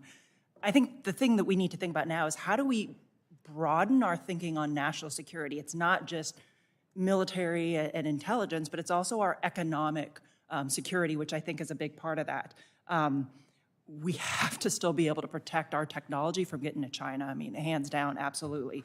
But there are so many allies and partners out there that could benefit from whether it be certain new forms of remote sensing technology, some of the ones that you highlighted, certain satellite technology components, software, some of our commercial launch service providers that are still kind of stuck in that traditional ITAR process that is very opaque to them and very lengthy. So some of the same recommendations we're making on the regulatory front, I'd say let's take a look at those for the ITAR process. Okay, well, this is a conversation I'm very interested in continuing, but Thank you, sir. I see I'm out of time. Thank you for the testimony. I yield back. The gentleman's time has expired, and the chair recognizes the gentlelady from New Hampshire for 5 minutes. Thank you to our subcommittee leader, Chair Latta, and Ranking Member Matsui for holding this important hearing today. We appreciate it. I'm a new member on this subcommittee, and I'm excited that our first hearing is on a subject that's of vital importance to rural communities like my state, New Hampshire, satellites. Satellite technology provides critical basic internet services for many rural communities. However, as we've come to learn, basic internet services are no longer enough to meet the demands of today's world. During the COVID-19 pandemic, nearly every aspect of our lives moved to virtual platforms. Many companies and small businesses shifted to a virtual workplace. Our children went to school online, and we attended our doctor's appointments via telehealth services. In Congress, I'm committed to doing everything I can to improve internet connectivity in rural communities. That's why I'm proud to have supported the Infrastructure Investment and Jobs Act, investing $65 billion in broadband infrastructure to connect communities nationwide. And I also serve on Mr. Clyburn's Rural Broadband Task Force as well. This investment is going to help us ensure access to high-speed, reliable, affordable broadband internet services for homes, business, schools, and hospitals.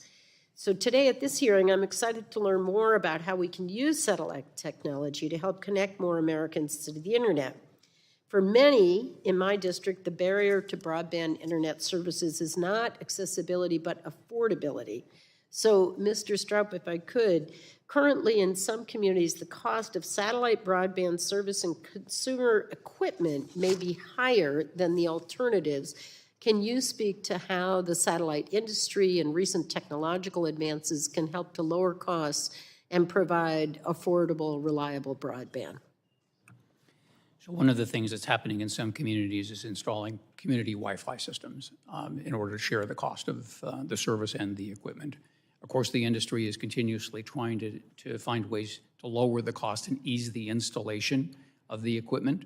But I think that this is an ideal example of how the subsidies can be applied. And I would encourage every member here to convey that to their states as they're going through establishing the process for determining who is going to qualify for broadband funding, because buying down the cost of the equipment is certainly a legitimate means of bringing down the cost of service, as you noted. Thank you. Thank you. In the Granite State, we take great pride in the preservation of our beautiful forests and remote regions, which are the bedrock of our tourism economy. Now, recently, many of our major wireless companies have announced partnerships with satellite providers to extend service to some of the hardest to reach places, including parks, forests, and even ski areas around the country. Ms. Deckard, could you elaborate on these capabilities and their implications on the future of wireless and satellite connectivity across the country? Thank you for the question. So I think the implications are the reason why we haven't seen a total build out of terrestrial towers in the United States is because of the CapEx and OpEx. That's why our mobile network operator partners are looking to a satellite solution. In addition to the fact, as you mentioned, our beautiful national parks, people do not want to go out into the national park and see a cell tower, but what they do want is connectivity. So if the park closes, which we've had happen, they want instructions for how to leave it, and when they suffer an emergency, they want to be able to call for help. So I think, as you've seen, the mobile network operators are looking to partner with satellite companies to fill in the gaps in their coverage. And we've had examples, you gave the example of the family out in California. We've had accidents and deaths on Mount Washington as well. And we're only, it's literally 2 hours from Boston, but it's very remote in the White Mountains and very rugged to get the rescue crews in there. And frequently they will find, the cell phone, either the battery's dead or they're frantically trying to reach somebody and there's just not service. So thank you for everything that you're doing for safety and security for people, and thank you to all of you. This has been a fascinating hearing for me, and with 30 seconds left, I will yield back. The chair A appreciates model that. new and member of the committee. general lady yields back. Thank you you. very much. At this time, the chair recognizes the gentleman from Georgia's 12th District for 5 minutes. Thank you, Mr. Chairman, and I'm very pleased to be on the Energy and Commerce Committee and on this subcommittee on communications and technology for the 118th Congress. This subcommittee has jurisdiction over many issues that you've heard about that we all face in our districts, primarily rural broadband, consistent cell service, and others. Resolving these issues seems to be a little complicated. Just to give you an example, though, of some of the great things that I'm enjoying from satellite is satellite radio. I spend about 36 weeks here in Congress, and then the rest of the time I spend in my district, which covers 23 counties. And in a week, we'll put as many as 2,000 miles on the car. And without satellite radio, I don't know that I would find out exactly what's going on out there. But the other issues are the cell phone coverage, and then of course broadband and all these other things. And I will tell you something on the agriculture side. I grew up on a tractor, on a small farm. The last time I was on a tractor, I did not touch the wheel, and I planted peanuts 16 inches over from where they were planted the year before, in a row that was perfect. It was an experience like no other. So we're making tremendous advances, and there are great stories out there. But how do we get to where we need to be? For example, the most frustrating thing in my district is trying to use my phone. I mean, we drive by a cell tower, and I can't get cell service. I don't understand that. And, obviously, if it's the FCC, I don't know.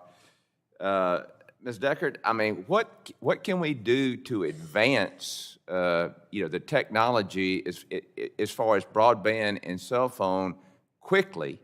Because, we're running a lot of fiber optics in my district right now. Because I guess satellite's just not there. But are we going to be in a position very quickly where satellite will be there? I mean, are these competing technologies, or how can we, how's this going to work? Well, I think that, thank you for the question, sir.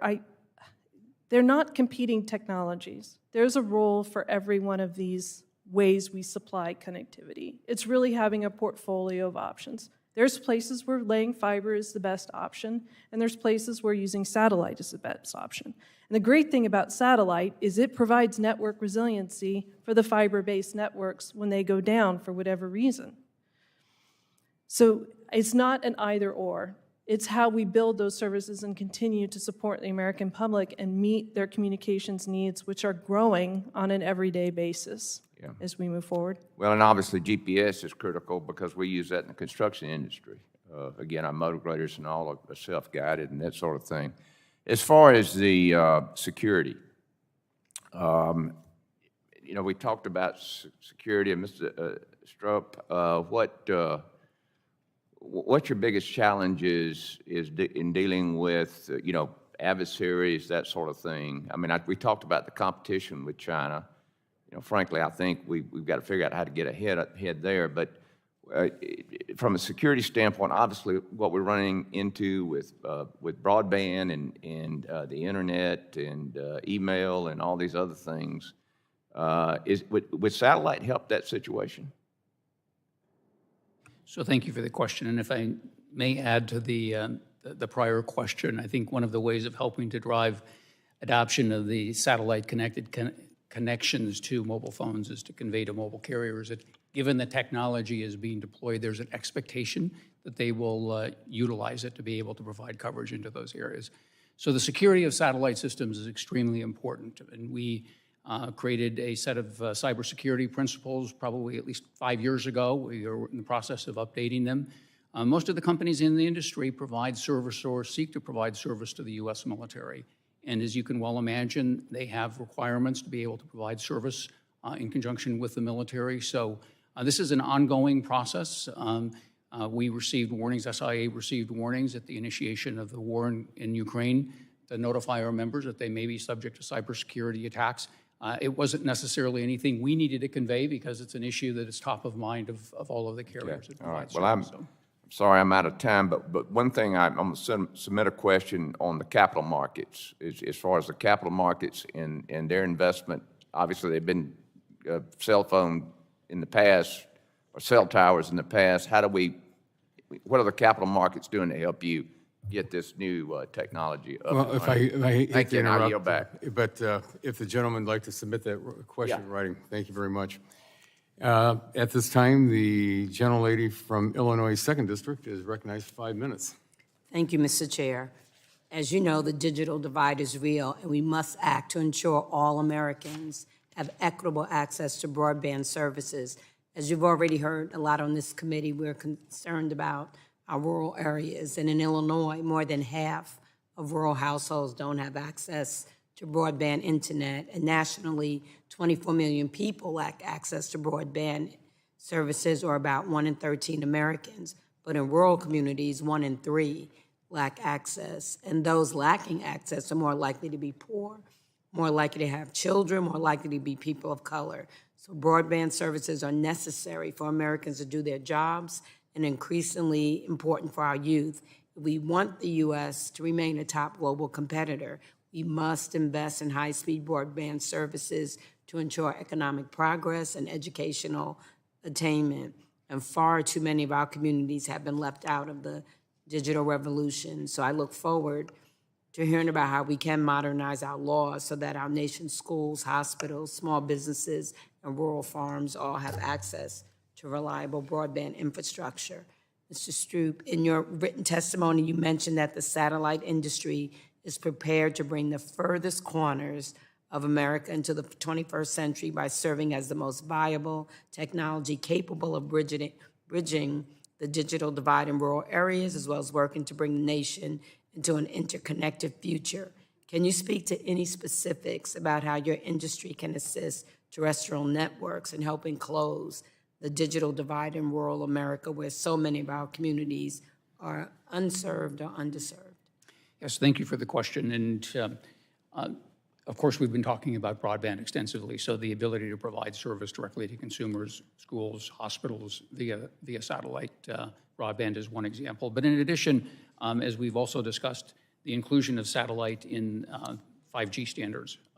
So there are two aspects to it. One is the backhaul capability, so where it does not make sense to be able to provide backhaul via microwave, fiber optics, whatever. The industry has the ability to provide that for mobile carriers. And of course, we've also been talking about the direct-to-mobile connectivity, which is another part of the 3GPP standard. So I think that the combination of those is the means by which we're able to provide the backhaul infrastructure.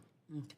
I have over 1,500, probably closer to 2,000 farms in my district, which is the backbone of the economy in Illinois. Can you speak to the agricultural applications of satellites and how ensuring U.S. satellite leadership can have a positive impact on the farms in my district?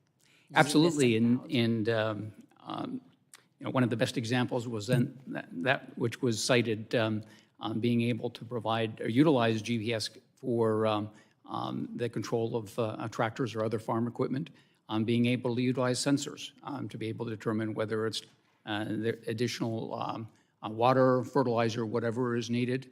They'd be able to remain in constant communication, whether it's through mobile connectivity, broadband connectivity. All of these are important. So while we may get to the point where we no longer need to even be in the farm equipment, farmers are business people. They need to be able to continue to monitor crop situations. So I think it's a combination of all of those. Thank you. NASA and government generally used to be the only game in town when it came to satellite operation, but obviously this is no longer the case. Ms. Zoller, how should we be thinking about the role of commercial satellites as more providers enter the market, and does the prospect of commercial heavy future in this area change the way we should be thinking about the policy and regulatory environment? Thank you for that question. We should be thinking about the policy and regulatory environment in terms of enabling innovation and competition, taking a careful and light touch to policy and regulations so that we can continue to advance our technology over time without requiring new rules.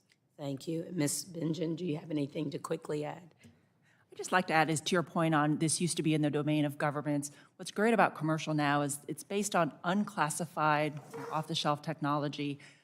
The data that's being collected is unclassified and shareable. So we are now opening up this data to so many more applications than we would have traditionally done in the past. So you mentioned agriculture, environmental monitoring, humanitarian disaster relief operations, even sanctions enforcement or insurance, that had we used those government systems, they would have never gotten priority to be able to do that.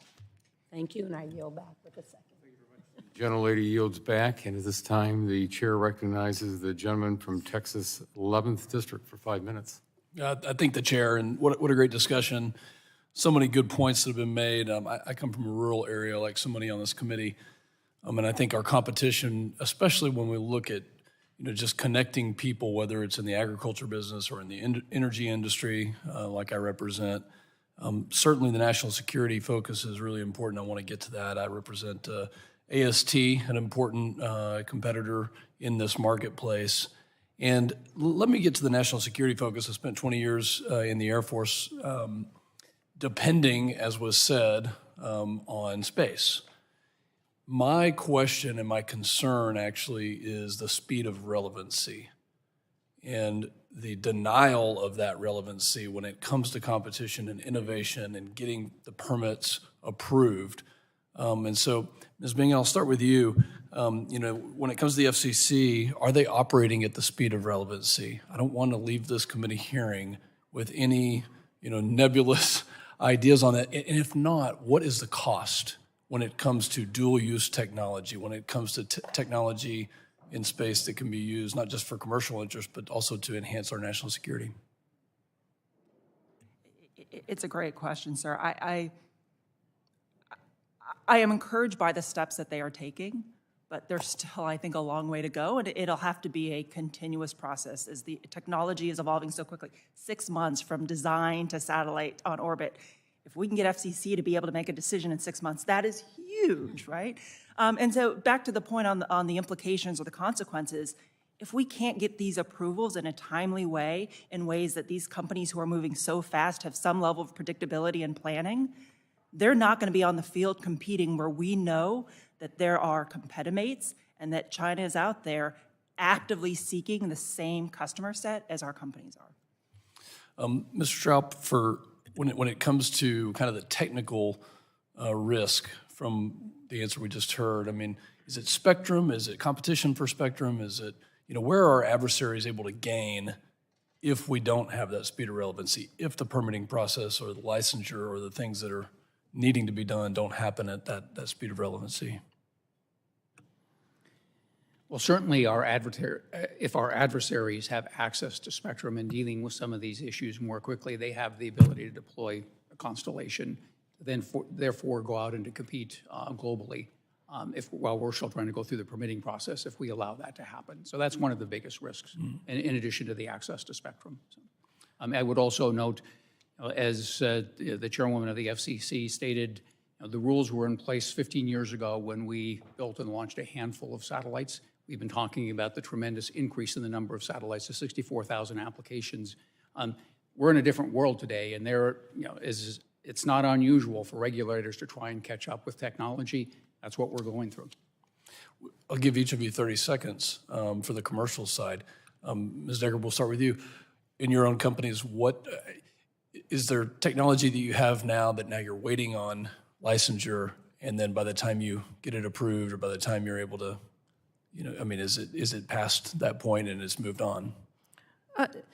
Fortunately, we've had overall a very positive experience with the FCC. I will echo Ms. Zoller's comments. The FCC licensed our payload in a record amount of time, and that was the Office of Engineering and Technology with an experimental license.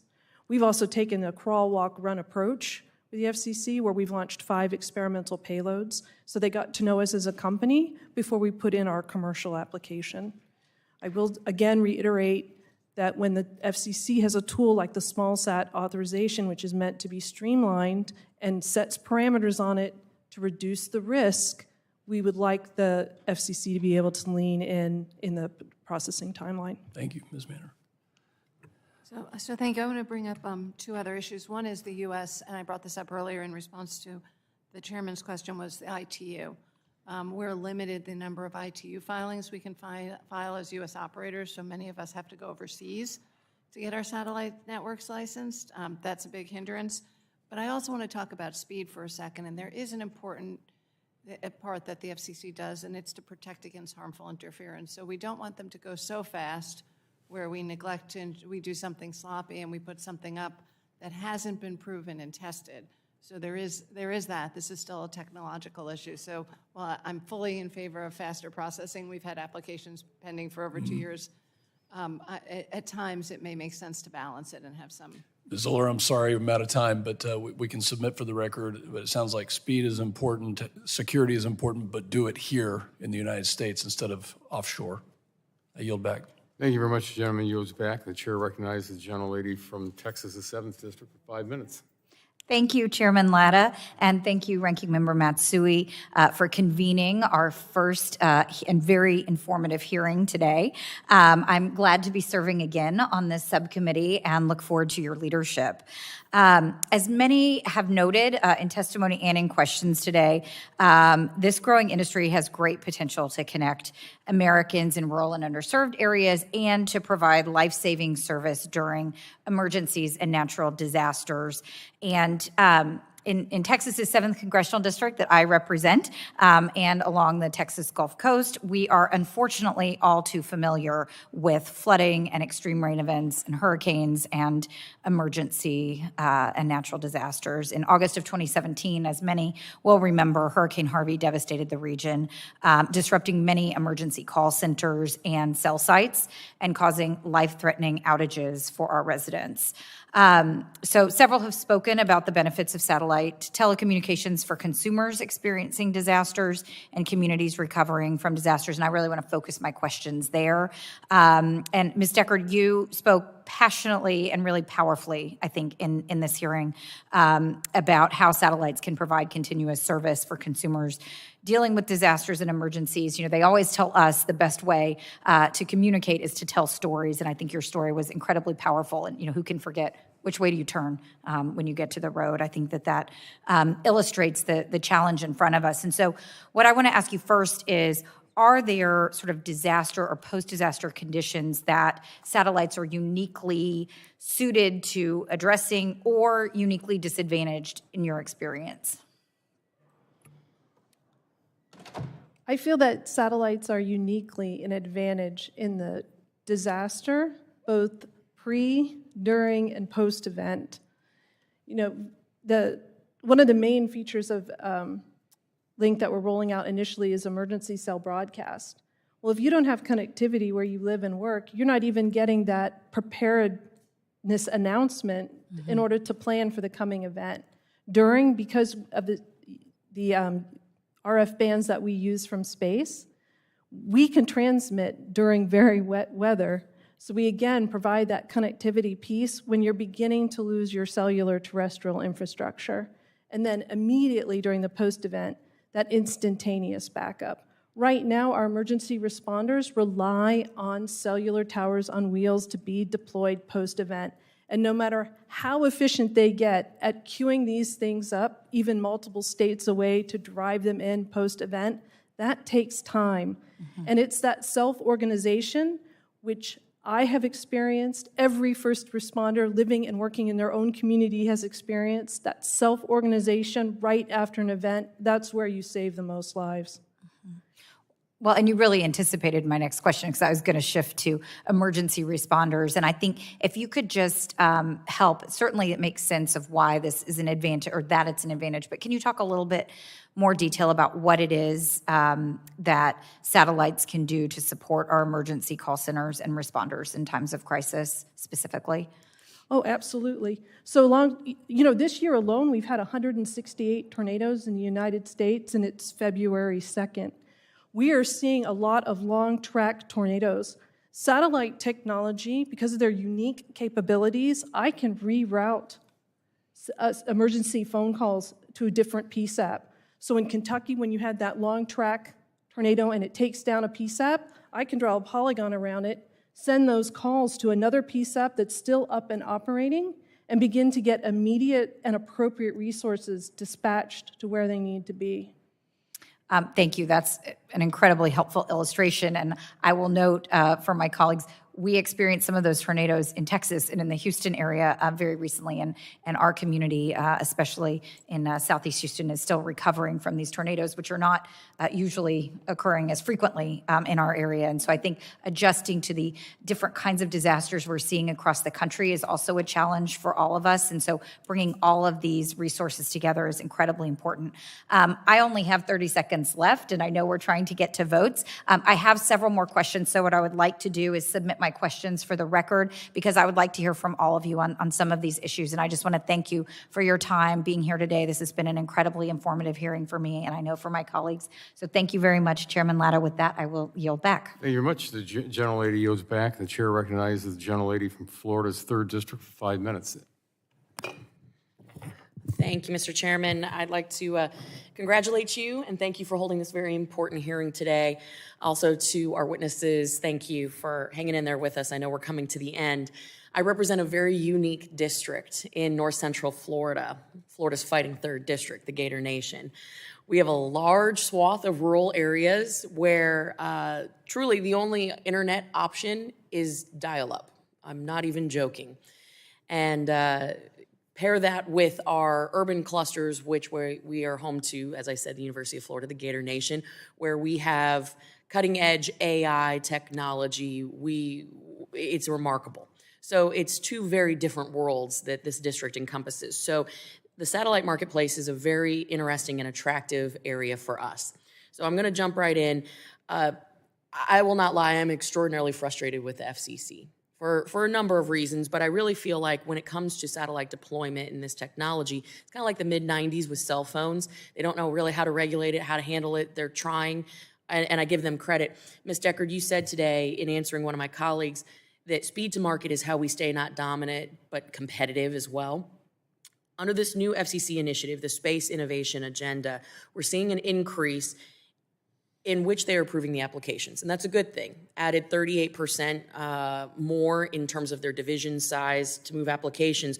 But my question is to you, Ms. Deckard, and to you, Mr. Stroup, is it enough? Is it enough? We throw money at problems all day long in Washington, D.C., but it doesn't really seem to work too often or very well. So what do we need to be doing in terms of the personnel that we need to bring in to process these applications? And is there a labor issue?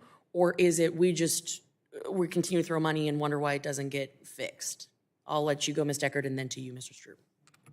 Thank you. Well, I think we're at a point where we've seen Chairwoman Rosenworcel and the commissioners who have also long been worried about the time it takes them to process applications, put forth a new structure with the Space Bureau.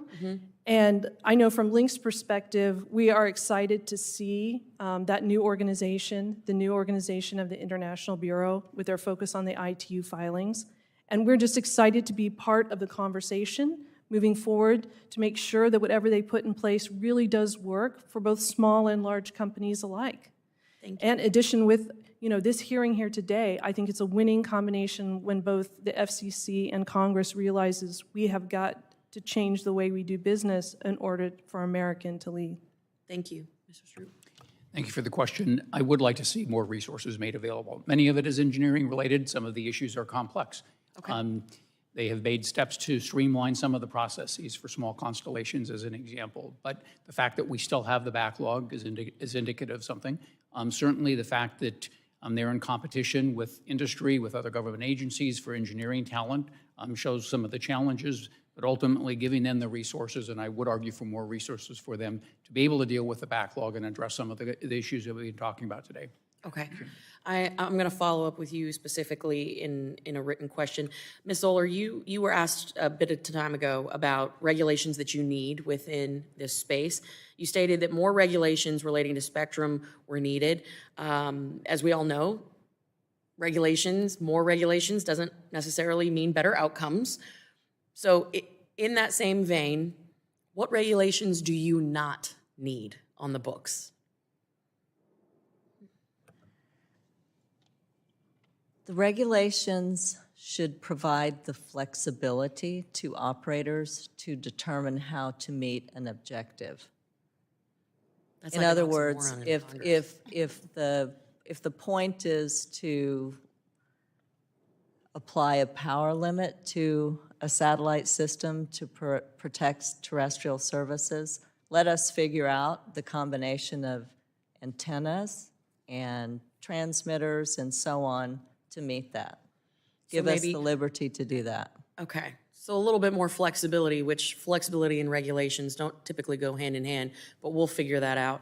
I'm going to ask each of you to submit for the record how the Farm Bill, which will be coming up this year, that element of the Ag Committee and the jurisdiction under the Ag Committee in concert with Energy and Commerce, what we can do to advance some of the satellite technology. But in the 13 seconds that I have remaining, I do want to say that I am so grateful for your testimony here today.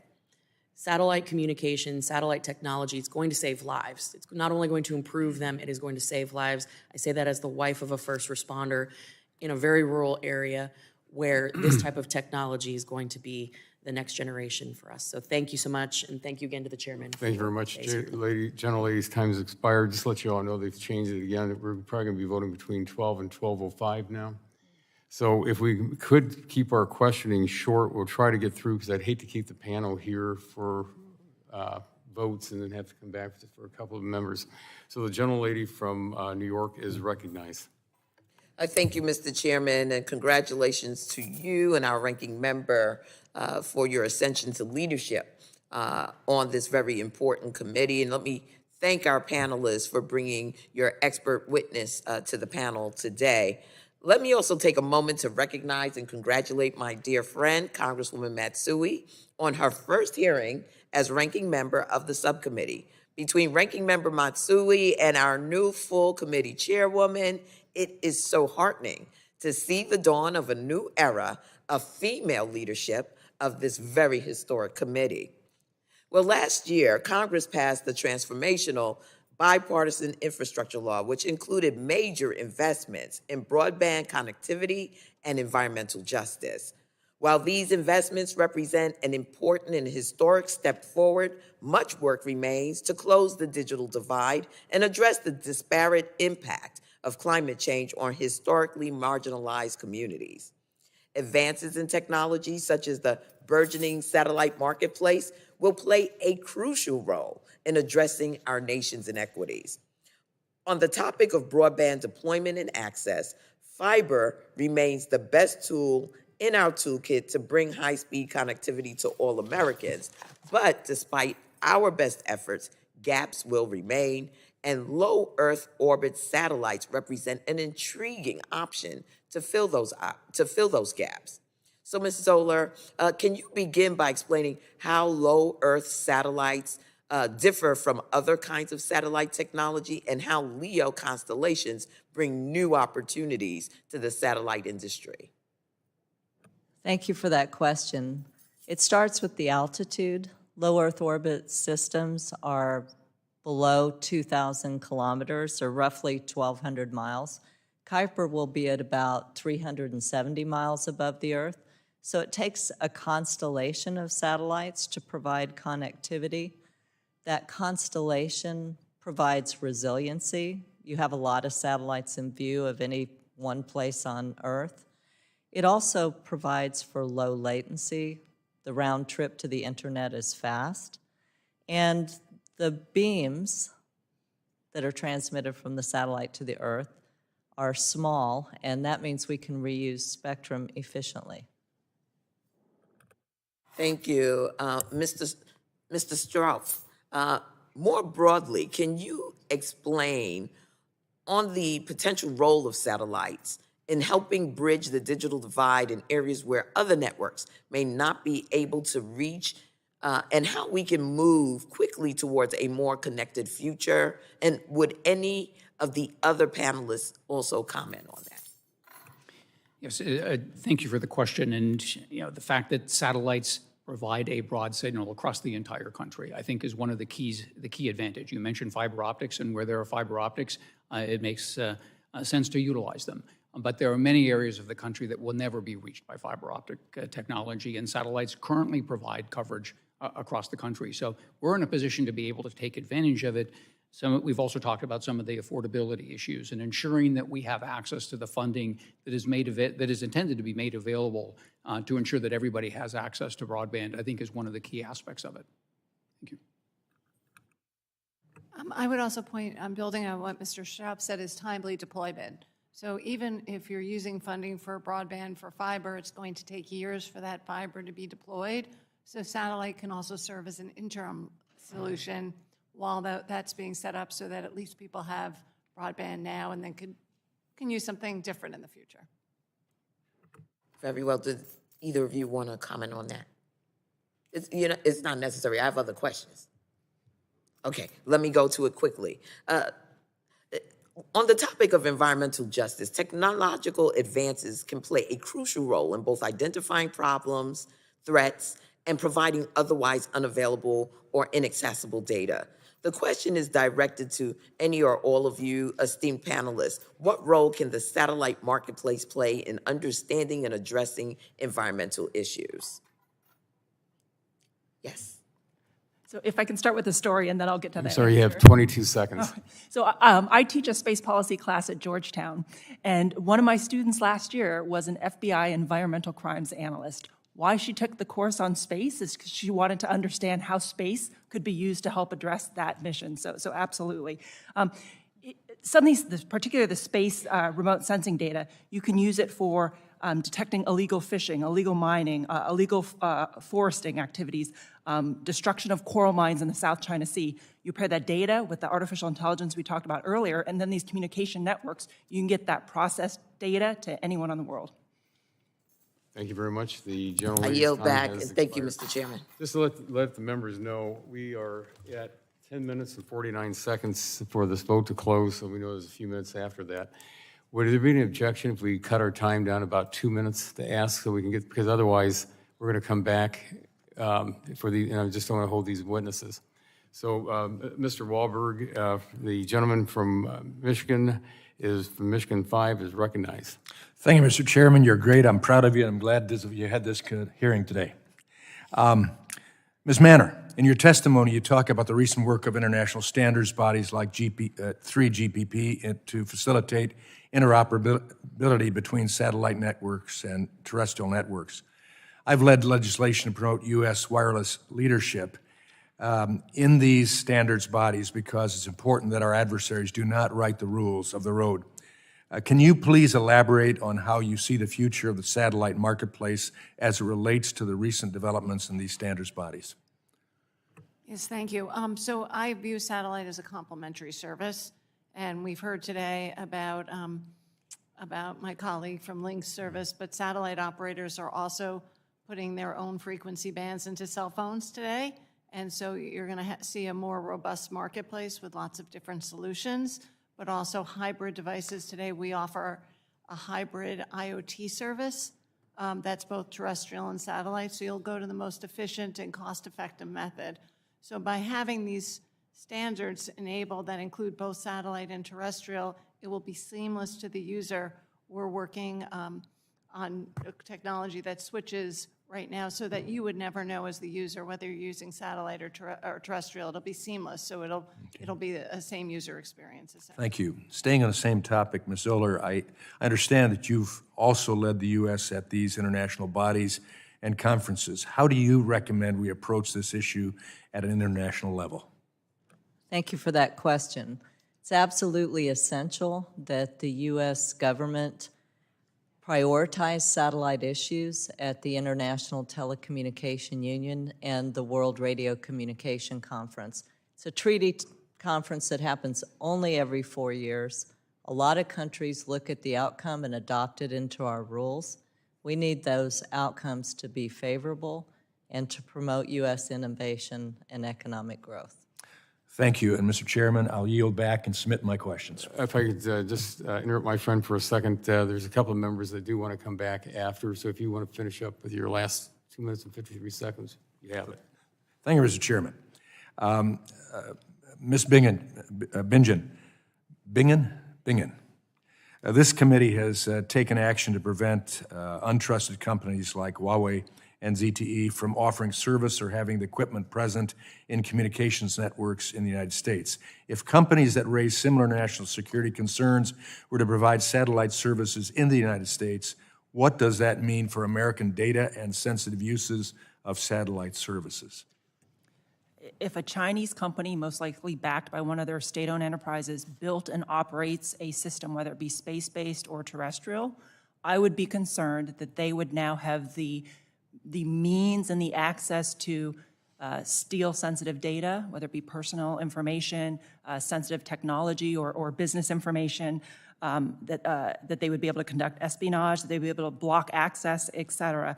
And I say this because they have a military-civil fusion policy that basically says, hey, commercial, you've got to help our military. They have a national intelligence law that compels individuals and organizations to support their national intelligence activities and to keep it secret. So there's more there that gives me concern. More there, yeah. Thank you. Ms. Manner, back to you. You mentioned the need for increased U.S. support at the International Telecommunications Union and at the World Radio Communication Conference. What type of support did you have in mind? And secondly, how can the U.S. set itself up for success at the World Radio Communication Conference, and what would be a successful outcome? Thank you. So first off, there has been times where the satellite industry is not fully represented in the U.S. positions at the WRC, and there tends to be favoritism towards certain technologies over satellite. For instance, we've seen some situations where the U.S. has favored positions that would actually harm the satellite industry from deployment or continued use of certain frequency bands. So that's an area we're concerned with. In terms of success at the U.S., I do think that this is one where I do think additional resources are critical. We're incredibly understaffed on the federal government side, in my view. At the WRC, we do a really good job with minimal resources, but having additional staff at the three agencies that tend to lead, which are the FCC, the Departments of Commerce, NTIA, and Department of State, would certainly put us into a better situation. And we've already, I'm proud to say that we're seeing some support already for the preparation for the work. So early process, but that's something we're doing a good job on. So thank you. Thank you. Yield back. Thank you very much. The gentleman's time has expired, and the gentleman from Florida's 12th is recognized. And just to let everybody know, we're Thank you. 5 minutes now. Thank you, Mr. Chairman. I appreciate it very much. With recent redistricting, now I represent Hernando and Citrus County in Florida, two wonderful counties. And after meeting with constituents and local leaders, I regularly hear that internet connectivity and cell phone service are top issues to be addressed. As I have frequently these counties, I can agree it's a very serious problem going through those counties for many, many years, even though I didn't represent them. Satellite innovation offers hope for these areas, especially to those where terrestrial networks are unrealistic due to marshy land conditions, and hopefully neutralize the digital divide once and for all. So, Mr. Stroup, for realistic coverage to consumers and as a stable business model, you need to launch thousands of NGSO satellites. Does the FCC review and approve these as a whole in batches, or one by one? What is the timeline for getting approvals? And is the regulatory process the same or different for geostationary satellites as with the NGSO systems? Thank you for the question, and I actually might suggest deferring to one of my members who has actually been through the process and can give you the exact details in terms of timeframes, if you don't mind. Yes, please.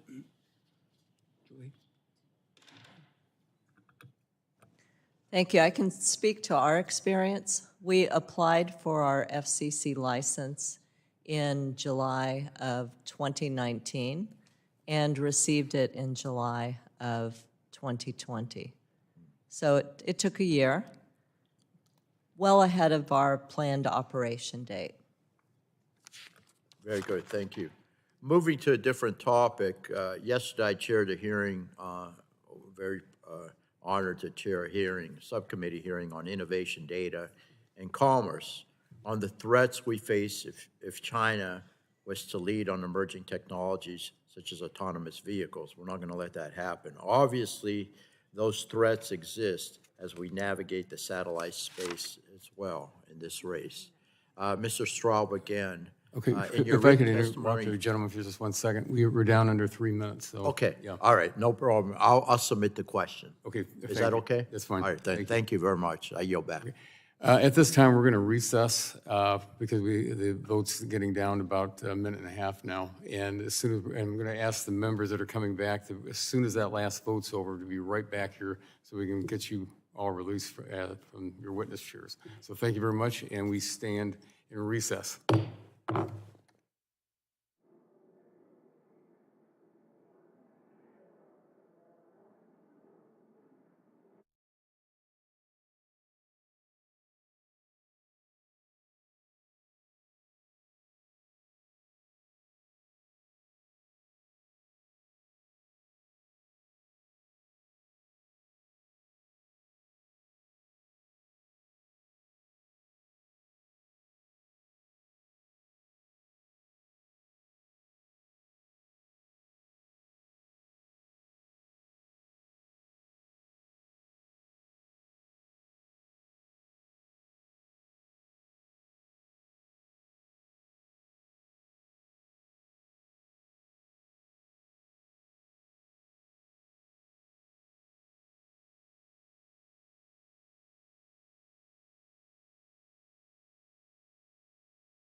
Good afternoon again. Thanks to our witnesses for waiting for us as we went over and voted in this brief recess.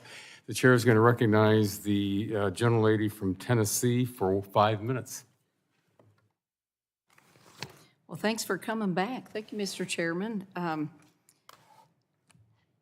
want to start with Mrs. Deckard. You know, I serve a rural district in East Tennessee, and there's mountainous regions, Great Smoky Mountains National Park, and we get more than double the number of visitors than anybody else does in the country at any other national park. As a matter of fact, is 14.1 million last year.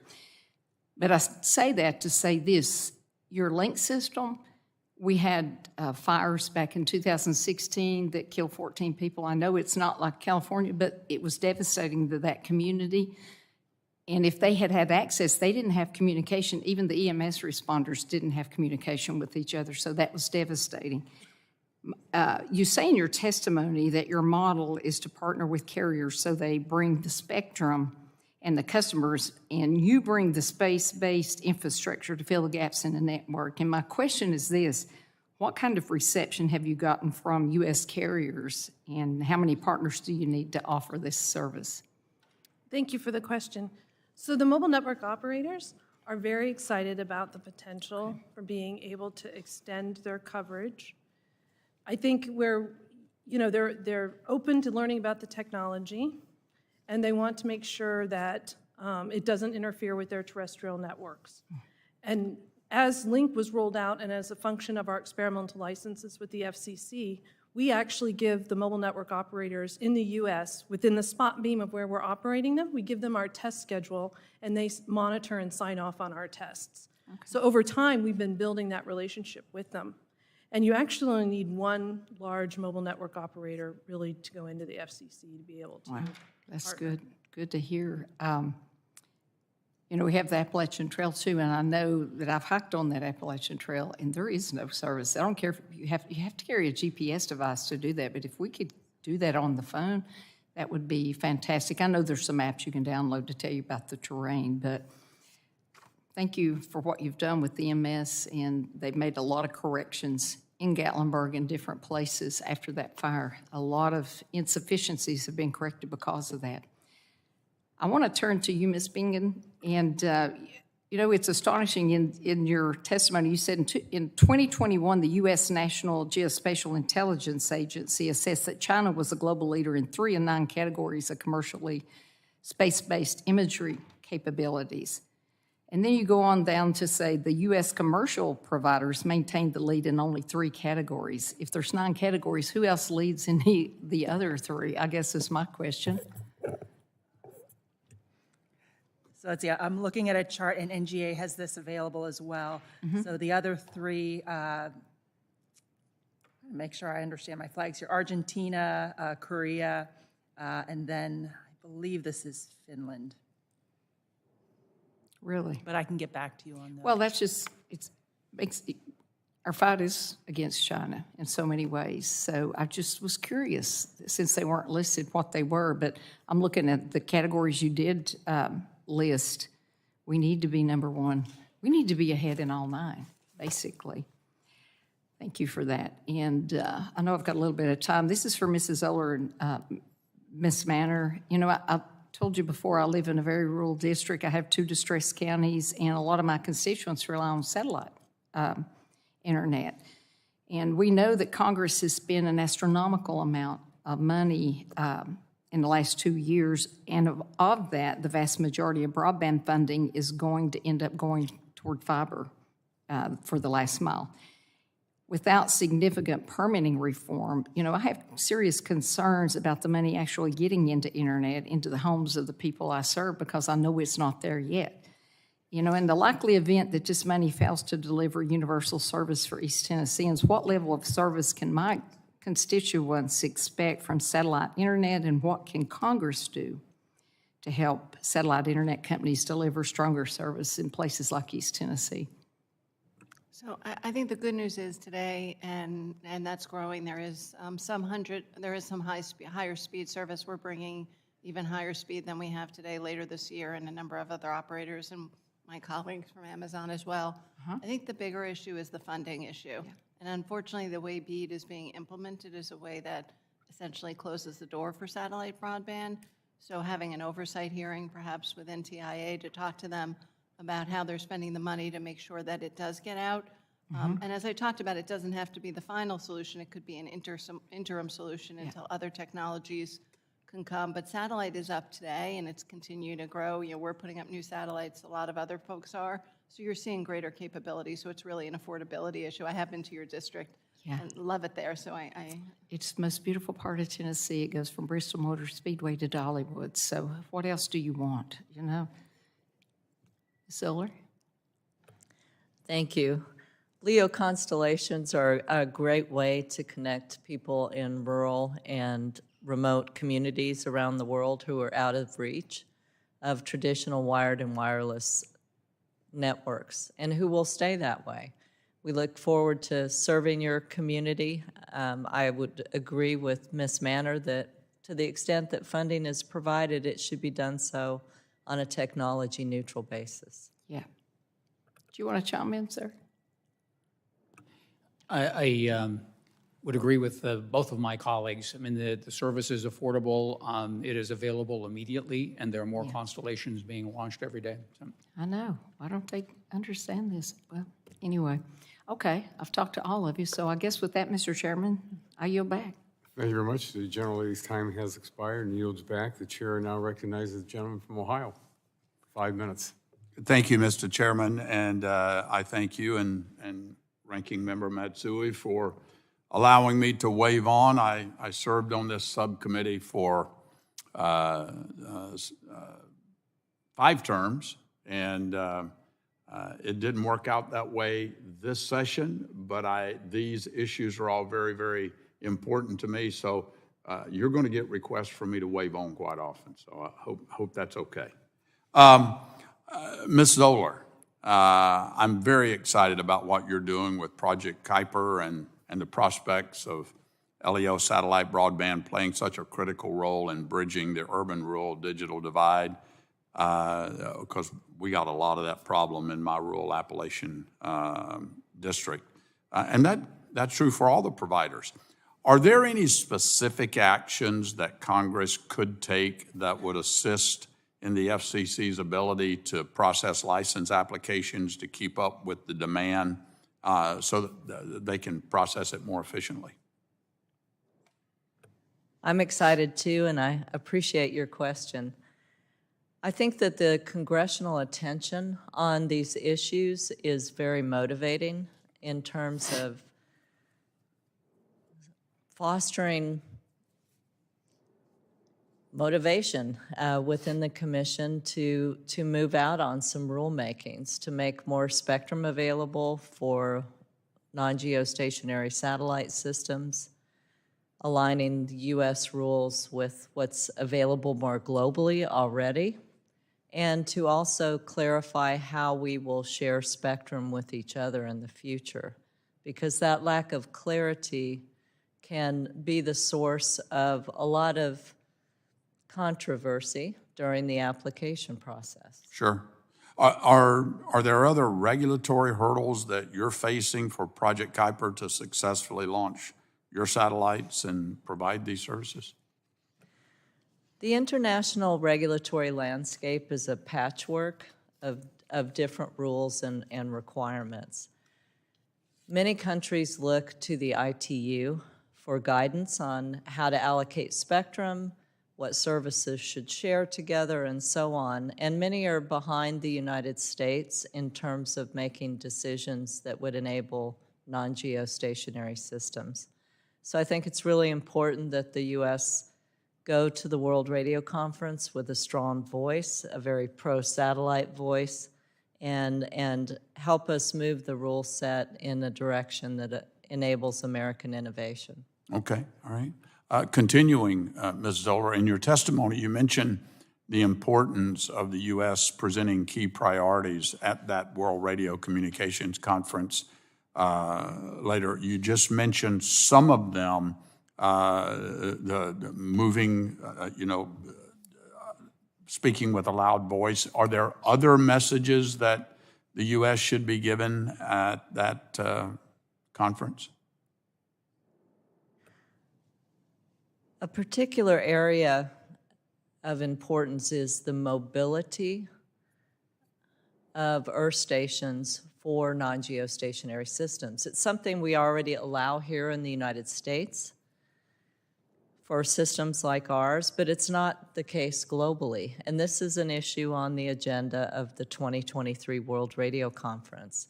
And we'd like to see a good decision out of the conference, knowing that it's 4 years between treaty events and could be many, many more before such an issue is revisited.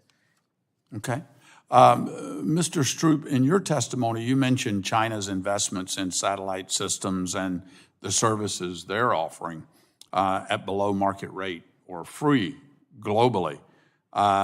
This is very concerning from a national security standpoint, in addition to commercially for U.S. competitors, because we all know there are likely a lot of unknown and unintended consequences of letting the Chinese play in that global marketplace. What specific ways can Congress support domestic innovation and bring U.S. providers back to a more level playing field internationally?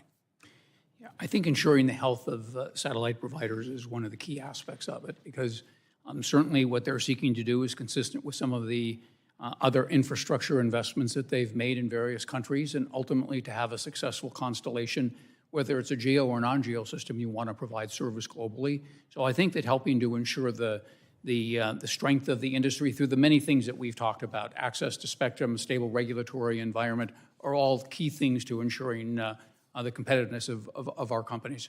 Okay, all right. Well, Mr. Chairman, again, thanks for allowing me to wave on, and I yield back. The gentleman yields back, and seeing no other members here wishing to ask questions, I want to again thank the panel for being with us today. I think that, as you can tell from all the questions you had, and so many members being here wanting to ask those questions, that it's a fascinating topic, one that we have to be very, very concerned about. So again, I just want to thank you, and I ask unanimous consent to insert in the record the documents included on the staff hearing documents list. Without objection, that will be the order. Without objection, so ordered. Pursuant to committee rules, I remind members they have 10 business days to submit questions for the record, and I ask the witnesses to respond to the questions promptly. Members should submit their questions by the close of the business on February the 16th. And without objection, the subcommittee is adjourned. Thank you very much.